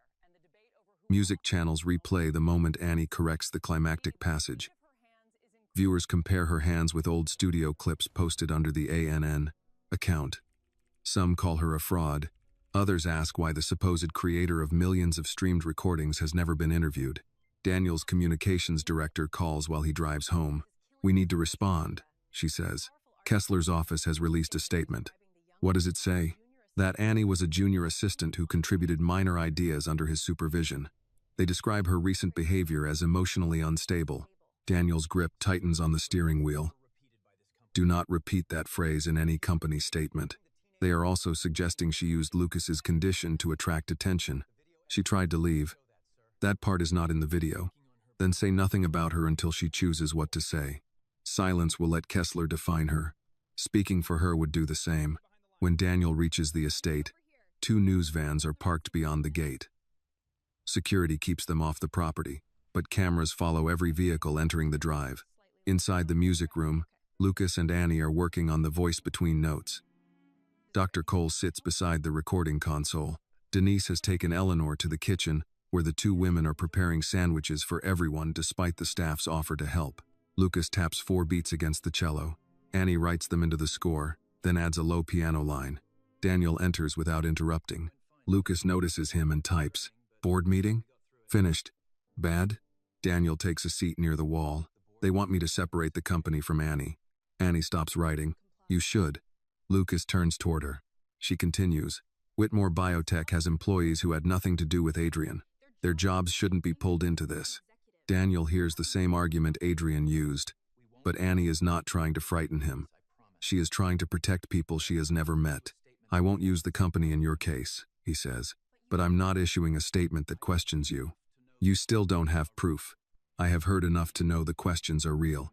Lucas taps the cello again. Harder this time. Annie looks at him. "What?" He types, "Play from the start." She returns to the piano. The piece begins with his recorded tone, followed by a rough cello phrase. The rhythm moves forward, stops, then starts again. Daniel listens until the music reaches the unfinished section near the middle. "You need something there," he says. Lucas immediately types, "No." Daniel points toward the score. "The section loses direction. That is the direction." Annie keeps her hands off the keys. "He wants the music to hesitate. For how long?" Lucas types, "Until it knows what it is." Daniel rises and walks toward the piano. A pause that long will feel empty. Annie looks at him. "Not everything needs to be filled. I'm talking about the structure." So is he. Daniel reaches for the score. "Let me see the transition." Lucas pulls the pages away. "I'm only trying to help," Daniel says. Lucas's face tightens. He touches his throat, then looks toward Dr. Cole. She says, "Use the tablet if speaking feels forced." Lucas shakes his head. He draws a careful breath. "Don't." Daniel steps closer. "You don't have to speak." Lucas lifts one hand, asking him to stop. "Don't. Fix." His voice breaks. Dr. Cole tells him to rest, but he keeps his breathing controlled and finishes the sentence. "Don't fix me." Daniel stops. Lucas presses one hand against the score. "I'm not wrong." The words are slow and rough, yet each one reaches his father. Daniel lowers his hand. "I know." Lucas's eyes fill with anger. Daniel corrects himself. "No. I didn't know. I kept telling myself I was helping because I was afraid to admit I couldn't control what happened to you." Lucas watches him. Daniel takes the progress chart from beside Dr. Cole's chair. It contains dates, sound lengths, pitch ranges, and goals he asked her to track. He folds it once and places it face down. "I won't decide what your voice should become," he says. "You decide." Lucas types. "And the music?" "That too." Annie plays the piece again. This time Daniel listens through the long pause without interrupting. The space does not feel empty. It feels like someone gathering enough courage to continue. When the final note ends, Daniel says, "Now I understand it." Lucas raises an eyebrow. Daniel gives a small nod.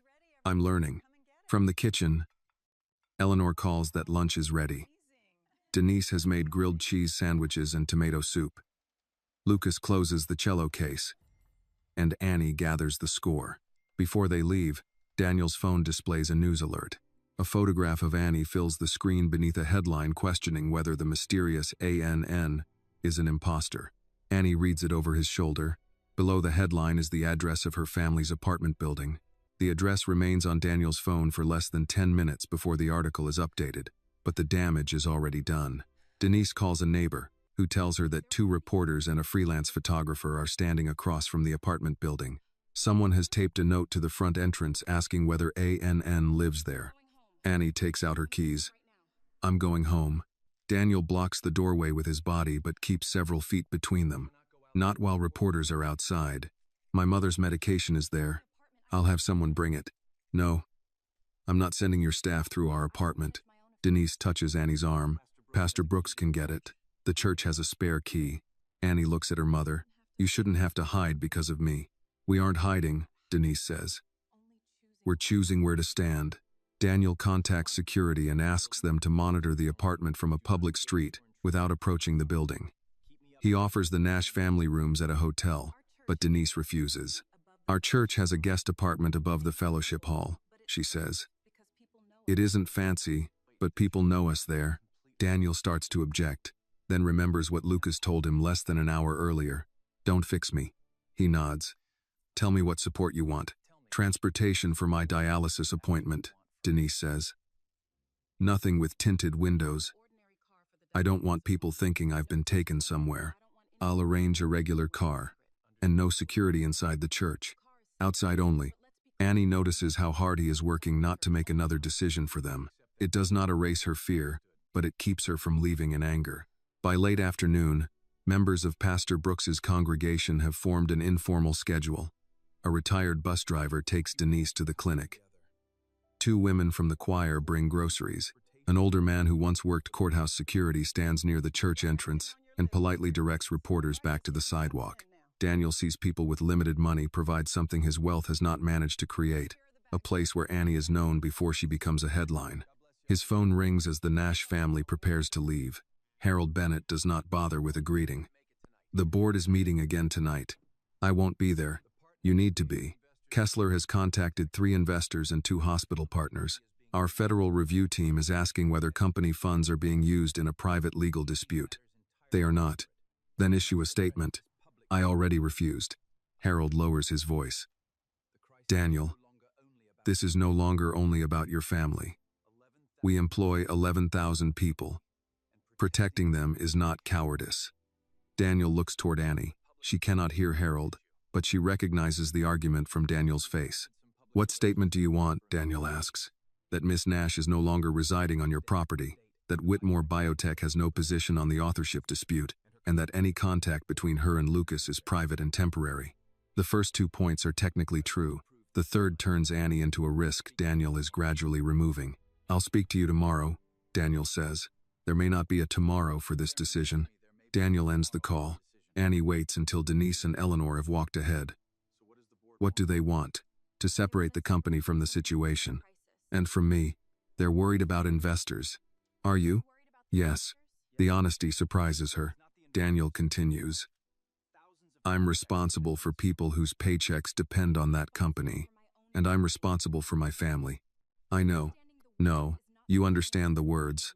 That isn't the same thing. Lucas steps into the hallway with his tablet. What happened? Daniel considers simplifying the answer, then decides against it. The board wants a public statement saying Annie is no longer staying here. Lucas types, "Don't do it." Annie says, "They don't need to lie. I am leaving." Lucas turns toward her. "The reporters know where my family lives," she says. "Your company is under pressure. I can work with you from somewhere else." Daniel hears an opening and makes the wrong choice. That may be best for now. Annie's expression changes. He tries to explain. Only until the attention settles. The sessions can pause while the attorneys review the contract. You want me out of sight. I want you safe. Adrian calls it safety too. That isn't fair. No, Daniel. Fair would have been believing me before belief became expensive. I do believe you, but not enough to let people see you standing beside me. Lucas strikes the side of his tablet with his palm. Dr. Cole steps between him and the argument. Lucas, keep your throat relaxed. He points at Daniel and tries to speak. No. The sound is strained. Daniel moves toward him. Use the tablet. Lucas pushes it aside. You're sending. His voice fails. He tries again with more force. You're sending her away. Dr. Cole places a hand near his shoulder. Stop. Now. Lucas pulls away and presses one hand to his throat. Annie approaches him. Your father isn't making me leave. I'm choosing to go. Lucas shakes his head. Tears gather in his eyes as he tries to force out her name. Nothing clear emerges. Dr. Cole tells him to rest. But his breathing grows uneven. Daniel calls Dr. Shaw, who instructs them to bring Lucas to the clinic. The examination shows inflammation from overuse. No permanent new injury is found, but Dr. Shaw orders several days without speech exercises. He had progress, Daniel says. Now it's gone again. It is not gone, Dr. Shaw replies. His throat is tired, and he is upset. Recovery does not move in one direction. Lucas sits beside them with his arms folded. Daniel crouches near his chair. I'm sorry. Lucas does not look at him. I was trying to protect everyone. Lucas takes the tablet and types. You protected the company. Daniel reads the sentence. Lucas adds another. You didn't protect her. That evening, Annie leaves the estate with Denise. She places the unfinished score of The Voice Between Notes inside her canvas bag but leaves a copy on the piano. Lucas watches from the upper hallway. Daniel remains several steps behind him. When the car reaches the gate, Lucas opens his tablet. His hands move slowly now. Bring her name back. Daniel closes his eyes for a moment. I will try. Lucas turns the screen toward him again. Don't try. Choose. The next morning, Daniel receives a call from Sebastian Vale. I kept the score Kessler's office sent me, Sebastian says. I also found an earlier rehearsal file. The notes are different, and there's an email telling me not to compare versions. Send everything to me. I'm not sending it to your company. Daniel understands the condition. I'll give you the name of an independent attorney. There's something else, Sebastian says. Someone accessed the Whitmore recording system last night. Daniel goes to the music room and opens the project folder for The Voice Between Notes. The files are still there, but the security log shows that a complete copy was made minutes after Annie left. Daniel sends the security log to an independent digital forensics firm before anyone at Whitmore Biotech can touch it. The copied folder contains every draft Annie and Lucas created, including Lucas's recorded voice, the cello patterns, and the unfinished score. Can you identify who accessed it? Daniel asks. The analyst studies the remote session data, not immediately. Whoever entered used an authorized credential. Whose? Yours. Daniel checks his phone, laptop, and home office computer. None shows an active breach. But his credentials have been duplicated.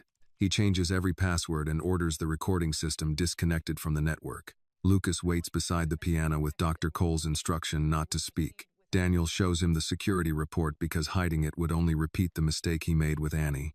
Lucas types, Kessler took our song. We don't know that yet. Who else wants it? Daniel has no answer. By noon, Adrian provides one. A promotional video appears on the American Arts Honors website. Adrian stands in a concert hall announcing a new composition titled The Space Between Voices.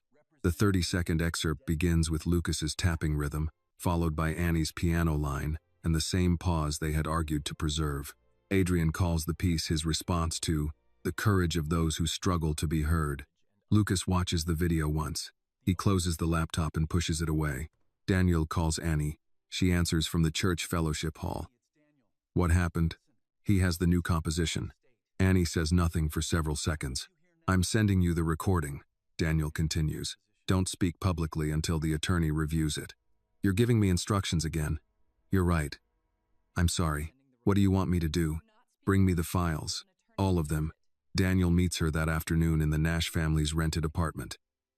Reporters have left the sidewalk, but handwritten messages remain taped near the entrance. Some support Annie. Others accuse her of lying. Inside, Denise sits at the kitchen table sorting medication into a weekly container. Pastor Brooks has brought a pot of chicken soup and cornbread from the church kitchen. The ordinary meal steadies the space more than Daniel's security team outside. He places a drive and a printed forensic report in front of Annie. These are the only copies my team handled. The attorney has another set. No one from my company has access. Annie opens Adrian's promotional video on her phone. She listens through the excerpt twice. He changed 3 chords, she says. He moved Lucas's tone to a violin, but the rhythm is the same. Can you prove when you wrote it? The studio files have dates. His lawyers will claim the files were altered. Annie closes the video, then he wins again. Denise stops sorting the pills. No. Annie looks at her. You can decide not to fight, Denise says, but don't call it his victory before you've made your choice. He has money, lawyers, and every institution that ignored me the first time. And you have the truth. Truth didn't pay the rent. No, Denise says. You did. You served dinners, cleaned banquet rooms, and gave up school. Don't confuse what kept us alive with what was right. Daniel remains near the doorway. He knows the conversation is not his to direct. Annie turns toward him. Why are you still here? Because I need to apologize. You already did. not for the right thing. He places his company identification card on the table. When the board pressured me, I treated you as the risk. I told myself I was protecting employees, but I asked the person with the least power to carry the entire cost. Annie looks at the card but does not touch it. Daniel continues. I have hired an independent attorney. She works for you if you accept her. Not for me or Whitmore Biotech. You choose what is filed, what becomes public, and when I speak. And what do you receive? Nothing. People like you rarely fund something without controlling it. I know. That is one reason you should have your own lawyer. Annie studies him. I will meet her once. That is enough. And if I decide to walk away, the files stay with you. Lucas appears on Daniel's phone through a video call. Eleanor is holding the device for him from the estate. He lifts his tablet toward the camera. Don't let him use my voice. Annie reads the message. Her expression shifts from exhaustion to resolve. He won't, she says. Lucas types again. That sounds like a promise. It is. The following morning, Adrian's attorneys file for a temporary order, preventing Annie from performing or distributing music connected to the ANN catalog. Their statement describes her as a former assistant who breached confidentiality and manipulated private recordings made during Lucas's recovery. The catering agency dismisses Annie before lunch. Her supervisor calls rather than sending a formal email. I'm sorry, Mrs. Keller says. They're afraid every event will become a press scene. I understand. You shouldn't have to. After the call ends, Annie sits alone in the church kitchen with her uniform folded beside her. The black vest still carries a small mark from the tray she dropped at Daniel's concert. Daniel's attorney arrives with worse news. The court has not decided authorship, but it temporarily restricts Annie from publicly performing several disputed works until a hearing can be scheduled. The order does not cover every composition, the attorney explains. It also does not give Adrian permanent rights. It preserves the current arrangement while evidence is reviewed. His current arrangement, Annie says. For now, at the estate, Lucas tries to speak after hearing the news. His throat remains irritated, and the first sound fails. He strikes the piano keys with both hands, then tries again. Daniel catches his wrist before he can force another word. Don't hurt yourself.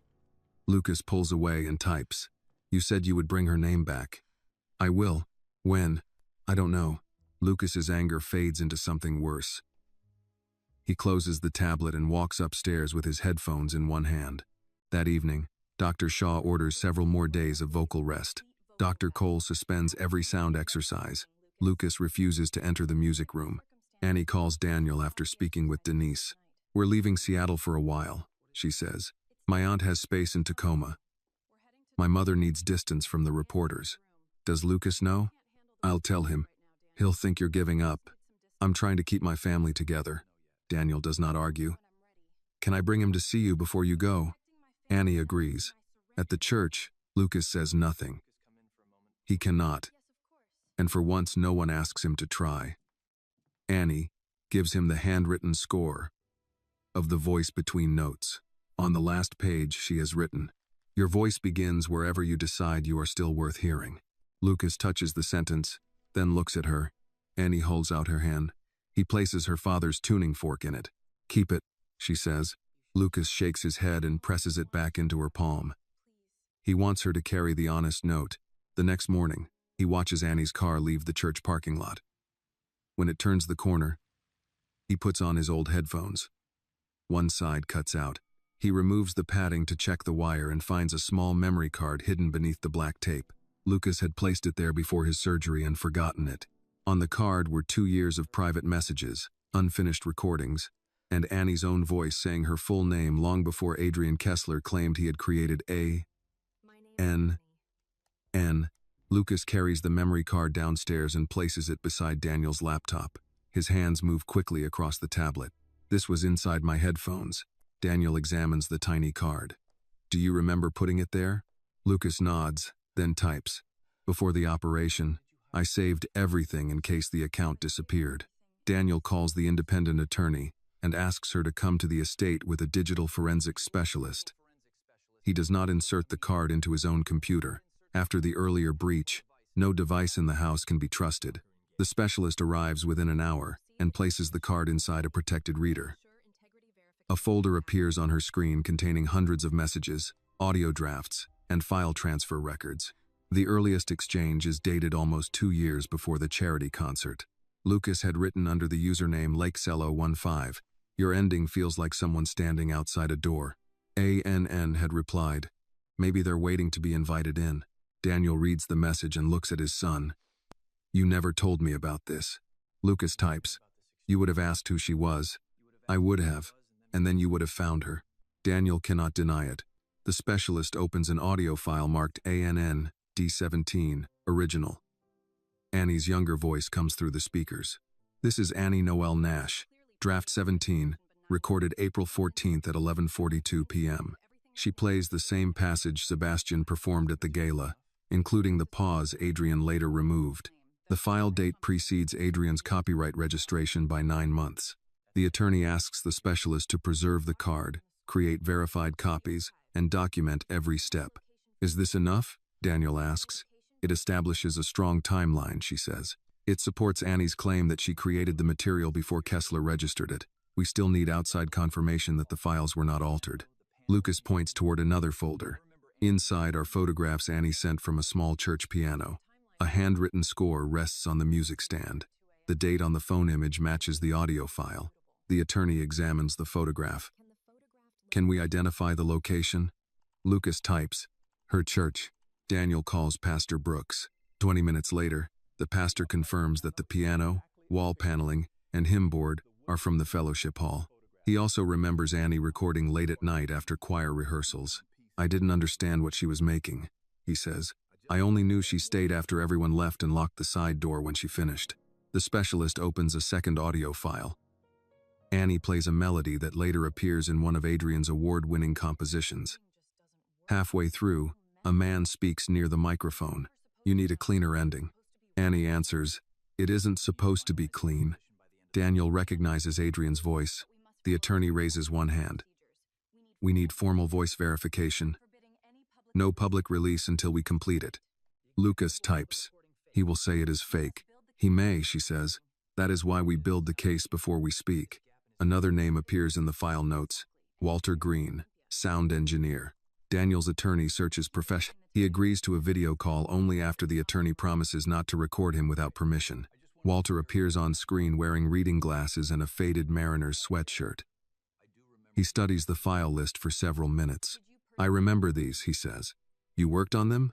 the attorney asks. "I cleaned the recordings, removed background sounds, adjusted levels, prepared files for registration. Did you know Annie Nash created them?" Walter looks away from the camera. "Yes." Daniel feels Lucas shift beside him. "Why didn't you say anything?" Daniel asks. Walter removes his glasses. "Because I had a mortgage, a wife recovering from a stroke, and 6 years left before retirement. Adrian reminded me of that whenever I asked questions." "He used her name on any files?" "At first. Then he ordered us to strip the spoken introductions.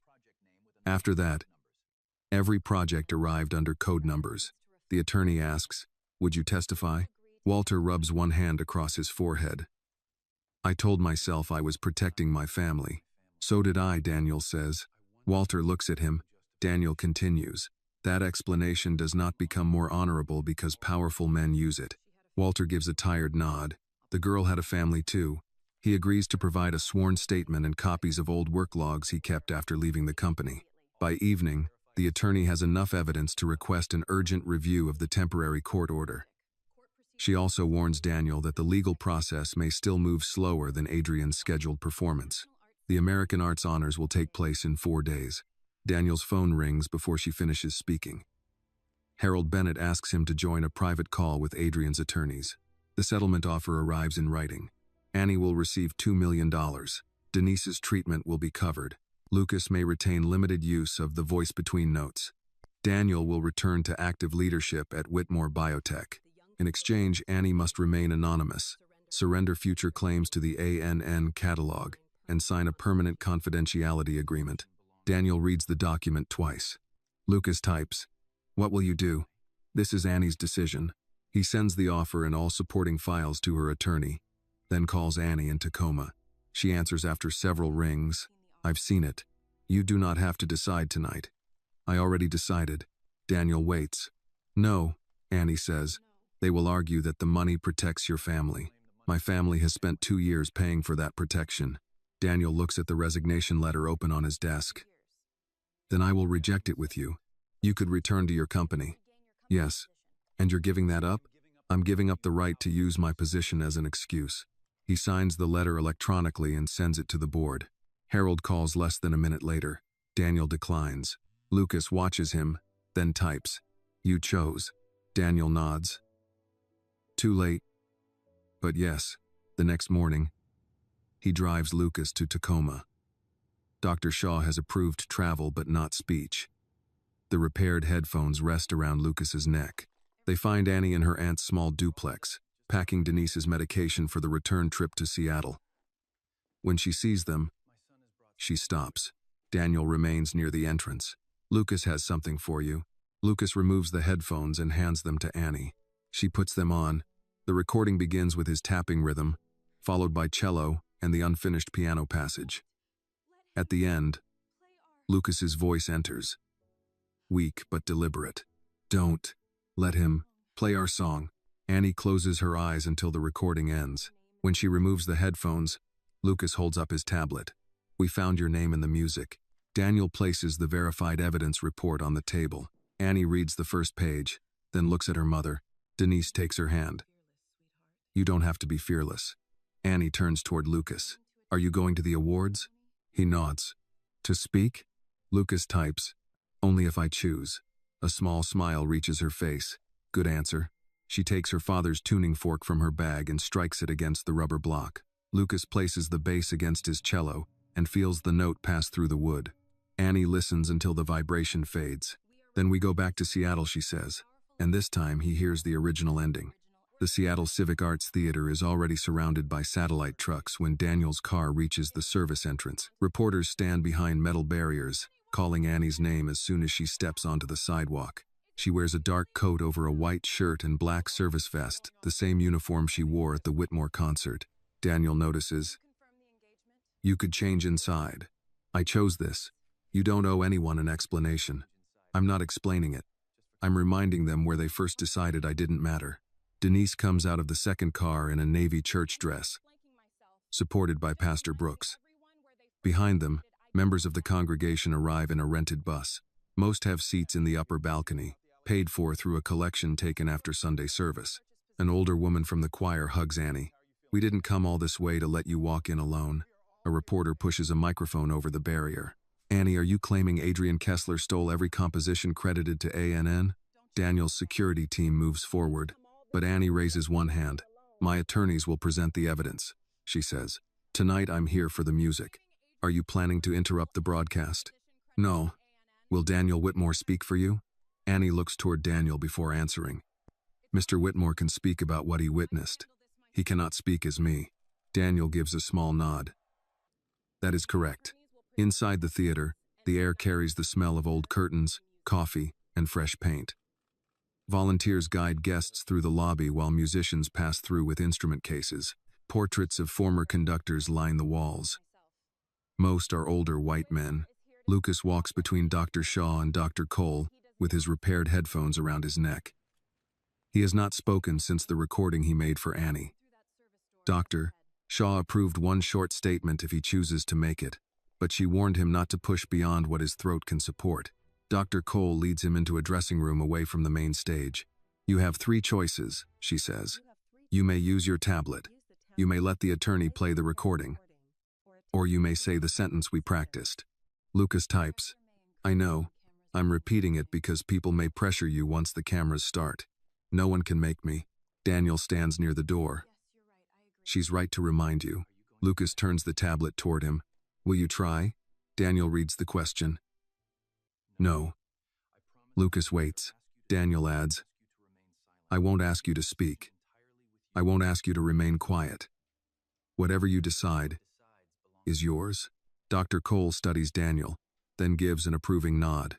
Lucas types, what if nothing comes out? Then nothing comes out, Daniel says. The evidence remains true. Lucas lowers the tablet. Annie enters with her attorney, Rachel Moreno, who carries 2 sealed folders and a flash drive containing the verified archive. Sebastian Vale follows them, still dressed in rehearsal clothes. The network reviewed the first report, Rachel says. They will not stop Adrian's performance without a court order. Did the judge respond? Daniel asks. Not yet. The emergency request is pending. Sebastian closes the door. Adrian moved the performance earlier in the program. We have less than 20 minutes. Can the orchestra refuse? Annie asks. Some may. Most haven't seen the evidence. They signed contracts to perform the score placed in front of them. Annie looks toward the stage entrance. Then we show them. Rachel shakes her head. Not backstage. Adrian's attorneys will accuse us of interfering with the production. He's about to perform our composition on national television. I know, but we cannot give him a reason to bury the evidence under another claim. Daniel asks, what can we do legally? You may request time from the producers. They may refuse. Sebastian can state that the score is disputed. Annie can remain present as my client. If Adrian begins the performance, stopping him carries risk. What kind of risk? Denise asks. Removal from the building, civil claims, possibly arrest if anyone enters the stage after being warned. Daniel looks at Annie. You don't have to take that risk. Neither do you. I have fewer reasons to fear the consequences. Annie's expression tightens. That doesn't make the decision yours. You're right. Pastor Brooks steps into the room. The balcony is filling. There are music students up there asking whether they'll get to see Annie conduct. Annie gives a nervous laugh. They're expecting too much. They're expecting to see you stand where your work has already been standing. Denise adjusts the collar of Annie's shirt. Your father would have complained that the sleeves need ironing. They do need ironing. He would still have been proud. Annie reaches into her pocket and removes the tuning fork. She strikes it against the rubber block in her bag. The note is quiet, almost lost beneath the activity in the corridor. Lucas places his fingers against the metal stem. Still honest, Annie says. Lucas nods. A stage manager appears at the open door. Mr. Vale, Mr. Kessler needs you at the piano. Sebastian does not move. Tell him I'm reviewing the score. He says the broadcast begins in 12 minutes. Then he can wait one. The stage manager leaves. Sebastian turns to Annie. I should have asked more questions when the music first came to me. You didn't know. I noticed inconsistencies. I accepted Adrian's explanation because it was easier than challenging him. That isn't the same as stealing it. No, but it helped him. Rachel hands him a copy of his sworn statement. You can correct that tonight by telling the truth, not by making yourself the center of it. Sebastian reads the first page. Understood. Daniel's phone rings. Harold Bennett's name appears on the screen. He declines the call. A message arrives immediately. The board will reconsider your resignation if you leave the theater now. Daniel shows it to Annie. They're offering your position back? She asks. If I walk away, you built that company. I did. And thousands of people work there. Yes. Annie studies him. You don't have to lose everything to prove you believe me. This isn't proof. Daniel turns off the phone. It is the consequence of waiting too long to choose. Lucas types. You can still go. Daniel places the phone in his pocket. So can you. Lucas looks toward the stage, where the orchestra begins tuning. Annie sits beside him. You don't have to use your voice for me. Lucas types. I know. Then why are you here? He writes slowly. Because he thinks people will believe him if I stay quiet. Annie reads the sentence and closes her hand around the tuning fork. Fear does not own the last word, Denise says. A monitor in the dressing room switches to the live broadcast. Adrian appears beneath the stage lights, while the announcer praises his lifelong commitment to unheard voices. Lucas's jaw tightens. Dr. Shaw checks his throat one final time. One short statement. Only if it feels safe. Stop at the first sign of pain. He nods. On the monitor, Adrian approaches the conductor's stand. Tonight, he tells the audience, I present my most personal composition. The title appears behind him. The Space Between Voices, composed by Adrian Kessler. Annie rises. Daniel moves toward the door. Rachel catches his arm. Once you step onto that stage, there is no private way back. Daniel looks at Lucas, then at Annie in her service uniform. There shouldn't be. he says. The orchestra lifts its instruments. Adrian raises the baton. Daniel walks toward the stage. Daniel reaches the edge of the stage before the orchestra plays its first note. Stop the performance. His voice enters the broadcast through a floor microphone. Adrian lowers his baton and turns with controlled irritation. Daniel, this is neither the time nor the place. It became the place when you put your name over someone else's work. A movement passes through the audience. Several musicians lower their instruments while others keep them ready. Uncertain whether the interruption is part of the program, two stage officials approach Daniel. One speaks near his shoulder. Mr. Whitmore, you need to leave the stage. Daniel takes a sealed report from inside his coat. The composition scheduled tonight is under an active authorship dispute. Verified files show that Annie Nash created its central material before Adrian Kessler announced it. Adrian sets the baton on the stand. This is a private contractual disagreement being turned into public theater by a man under severe emotional strain. Daniel faces the audience. That is how he does it. He questions the person speaking so no one examines the evidence. The broadcast director cuts the floor microphone. Adrian's voice still carries through the microphone attached to the conductor's stand. Daniel's judgment has been affected by his son's condition. Miss Nash took advantage of that family crisis to promote herself. Sebastian rises from the piano bench. That is not what happened. Adrian turns toward him. Sit down, Sebastian. No. The word reaches every speaker in the theater. Sebastian holds up the score he received before Daniel's charity concert. Your office instructed me to perform an altered version and warned me not to compare it with previous recordings. I followed those instructions. I should not have. That proves a revision was made, Adrian says. Composers revise their work. Then why did you tell me the original writer could not be contacted? Several members of the orchestra begin speaking to one another. The first violinist closes her score.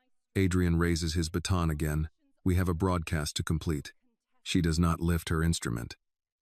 Is the authorship contested? My company controls the legal rights.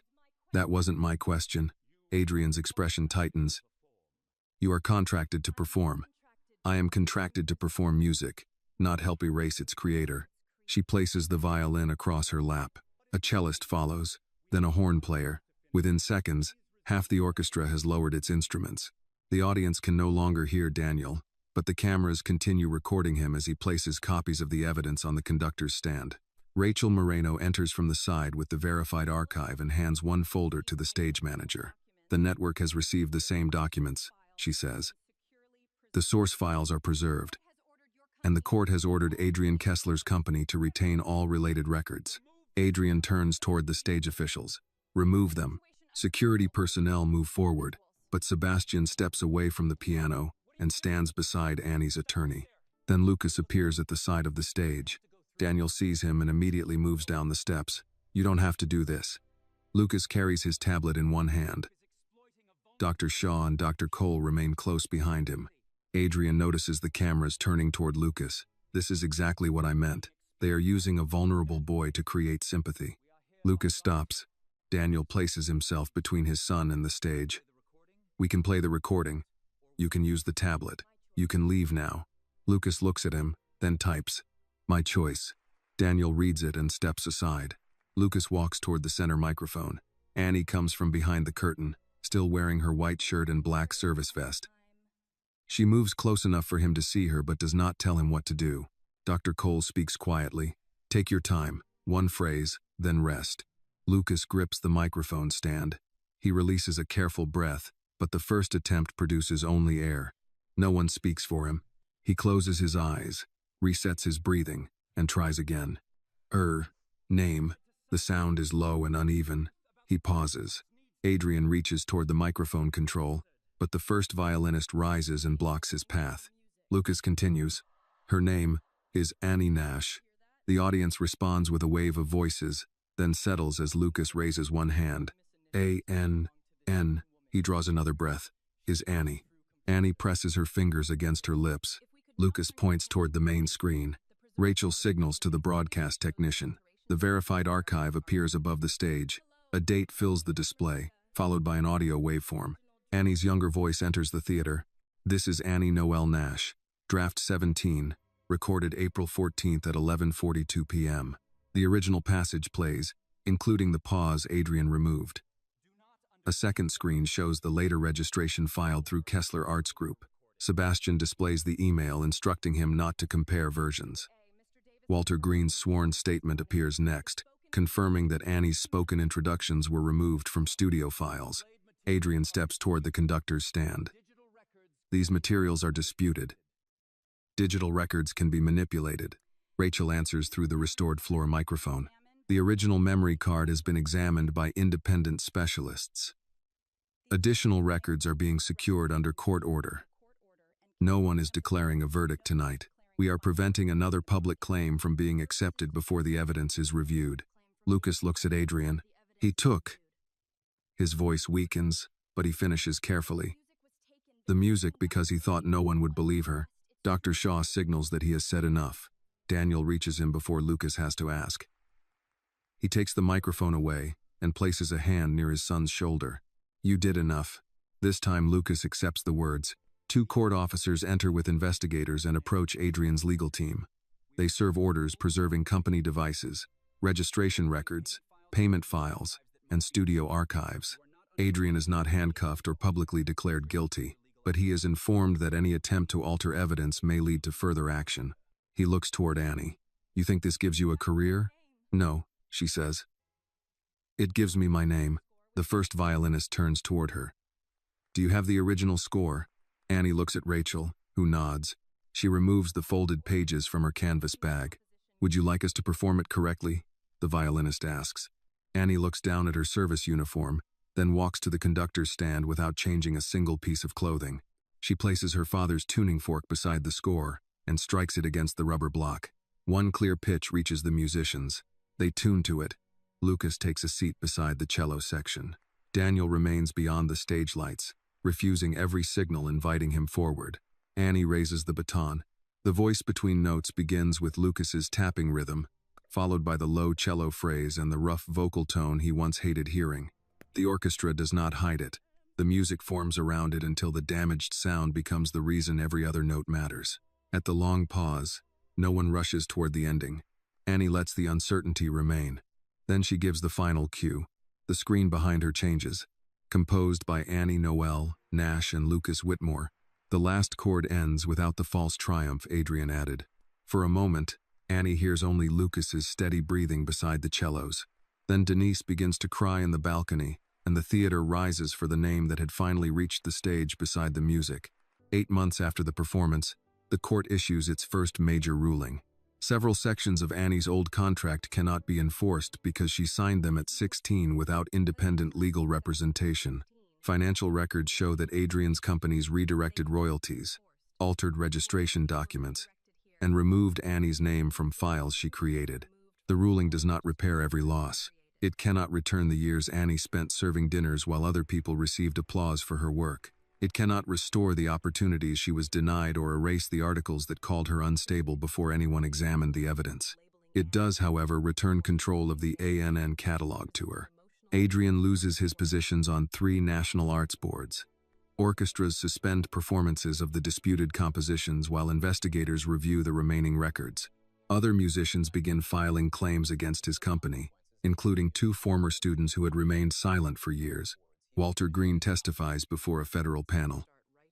When a reporter asks why he waited so long, he does not defend himself. I was afraid of losing my pension, he says. Annie was afraid her mother would lose medical care. I treated my fear as responsibility, and hers as something I didn't have to see. Sebastian Vale gives up part of the income he earned from performances connected to the disputed works. He also issues a public apology without asking Annie to stand beside him. I trusted the name on the page because it came from a powerful office, he says. A musician should know better than to confuse authority with truth. Annie watches the statement once, then turns off the television. Denise sits across from her at the kitchen table, checking the schedule for her next clinic appointment. Her treatment has become more stable, though she still has difficult weeks. Do you believe him? Denise asks. I believe he regrets it. That wasn't my question. Annie considers the difference. I believe he's trying to do something useful with the regret. Denise nods. That's about as much as most people can offer. Annie completes her high school equivalency requirements and accepts a scholarship from a conservatory that agrees in writing that she will keep control of every composition she creates. She hires Rachel Moreno as her permanent attorney and chooses a manager who answers to her rather than to a record company. When several major publishers compete for her catalog, Annie declines the largest offer. Daniel asks why during a meeting at the church fellowship hall. They offered more money than the others combined. They also wanted approval over what I write for the next 7 years. Daniel closes the proposal. Then it isn't the right agreement. Annie studies him. You didn't tell me which one to choose. I noticed. That must have hurt. More than I expected. She smiles. You're improving. Daniel funds a legal support program for young composers through an independent charitable trust. Annie and a board of working musicians control the program.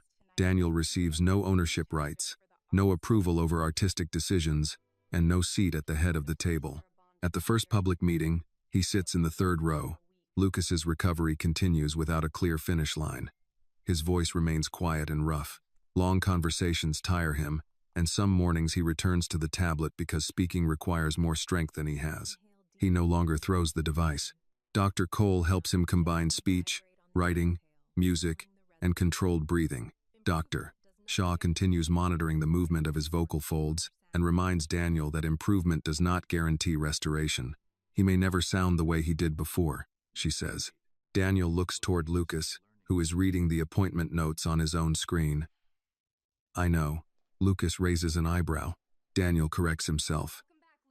I'm learning to know. At school, Lucas returns part-time. His former choir director does not ask him to sing. Instead, she invites him to arrange a piece for the winter concert. During the first rehearsal, one student repeatedly finishes his sentences. Lucas stops speaking and types a message. Wait. The student reads it and apologizes. After that, the group gives Lucas the time he needs. Sometimes the delay is only a second. Sometimes he changes his mind and uses the tablet. No one praises him for ordinary participation. They listen and continue. Daniel notices that respect is often measured in those few seconds. He also restores their Saturday visits to the diner near Lake Washington. Carol still brings blueberry pancakes and one extra serving of syrup. One morning she asks Lucas whether he wants coffee. Daniel answers automatically. He doesn't. Lucas lifts one finger. Daniel stops. Lucas says, hot, chocolate. Carol writes it down. Whipped cream? He nods. After she leaves, Daniel says, sorry. Lucas opens the tablet. You're improving too. Daniel laughs. Apparently not quickly. Lucas types. Recovery doesn't move in one direction. Daniel recognizes Dr. Shaw's words and points his fork at him. That sounded suspiciously prepared. Lucas gives him a breathy laugh.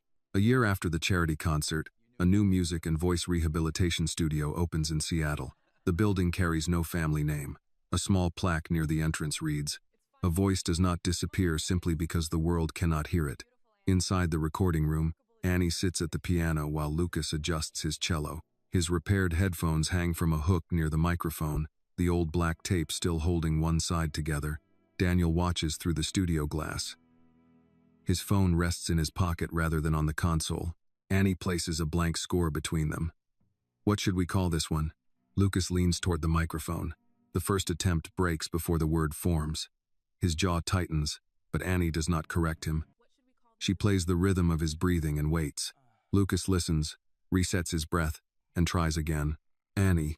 Her name comes out quietly, rough at the edges but clear. She touches one piano key. I'm listening. Lucas raises his bow. Start. With the pause. Annie nods. You always liked the difficult part. Daniel's phone begins vibrating. He takes it out, turns it off without checking the screen, and places it face down. Beyond the windows, Seattle rain moves across the glass in narrow lines while Annie begins the first measure. Lucas enters with the cello, allowing the tone to change before it settles.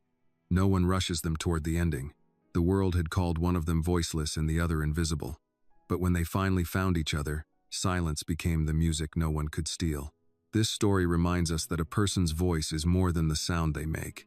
It is their dignity, truth, and right to be heard. Real love does not control or rush healing. It listens, waits, and respects each person's choices. Justice may come late, but it begins when ordinary people refuse to support a lie. Annie and Lucas show that even those the world calls invisible or broken can create something powerful when someone finally believes them. This video is a work of fiction created with the assistance of artificial intelligence. All characters, events, and situations are not real and do not represent any actual people or true stories. The content is intended for storytelling and emotional illustration only.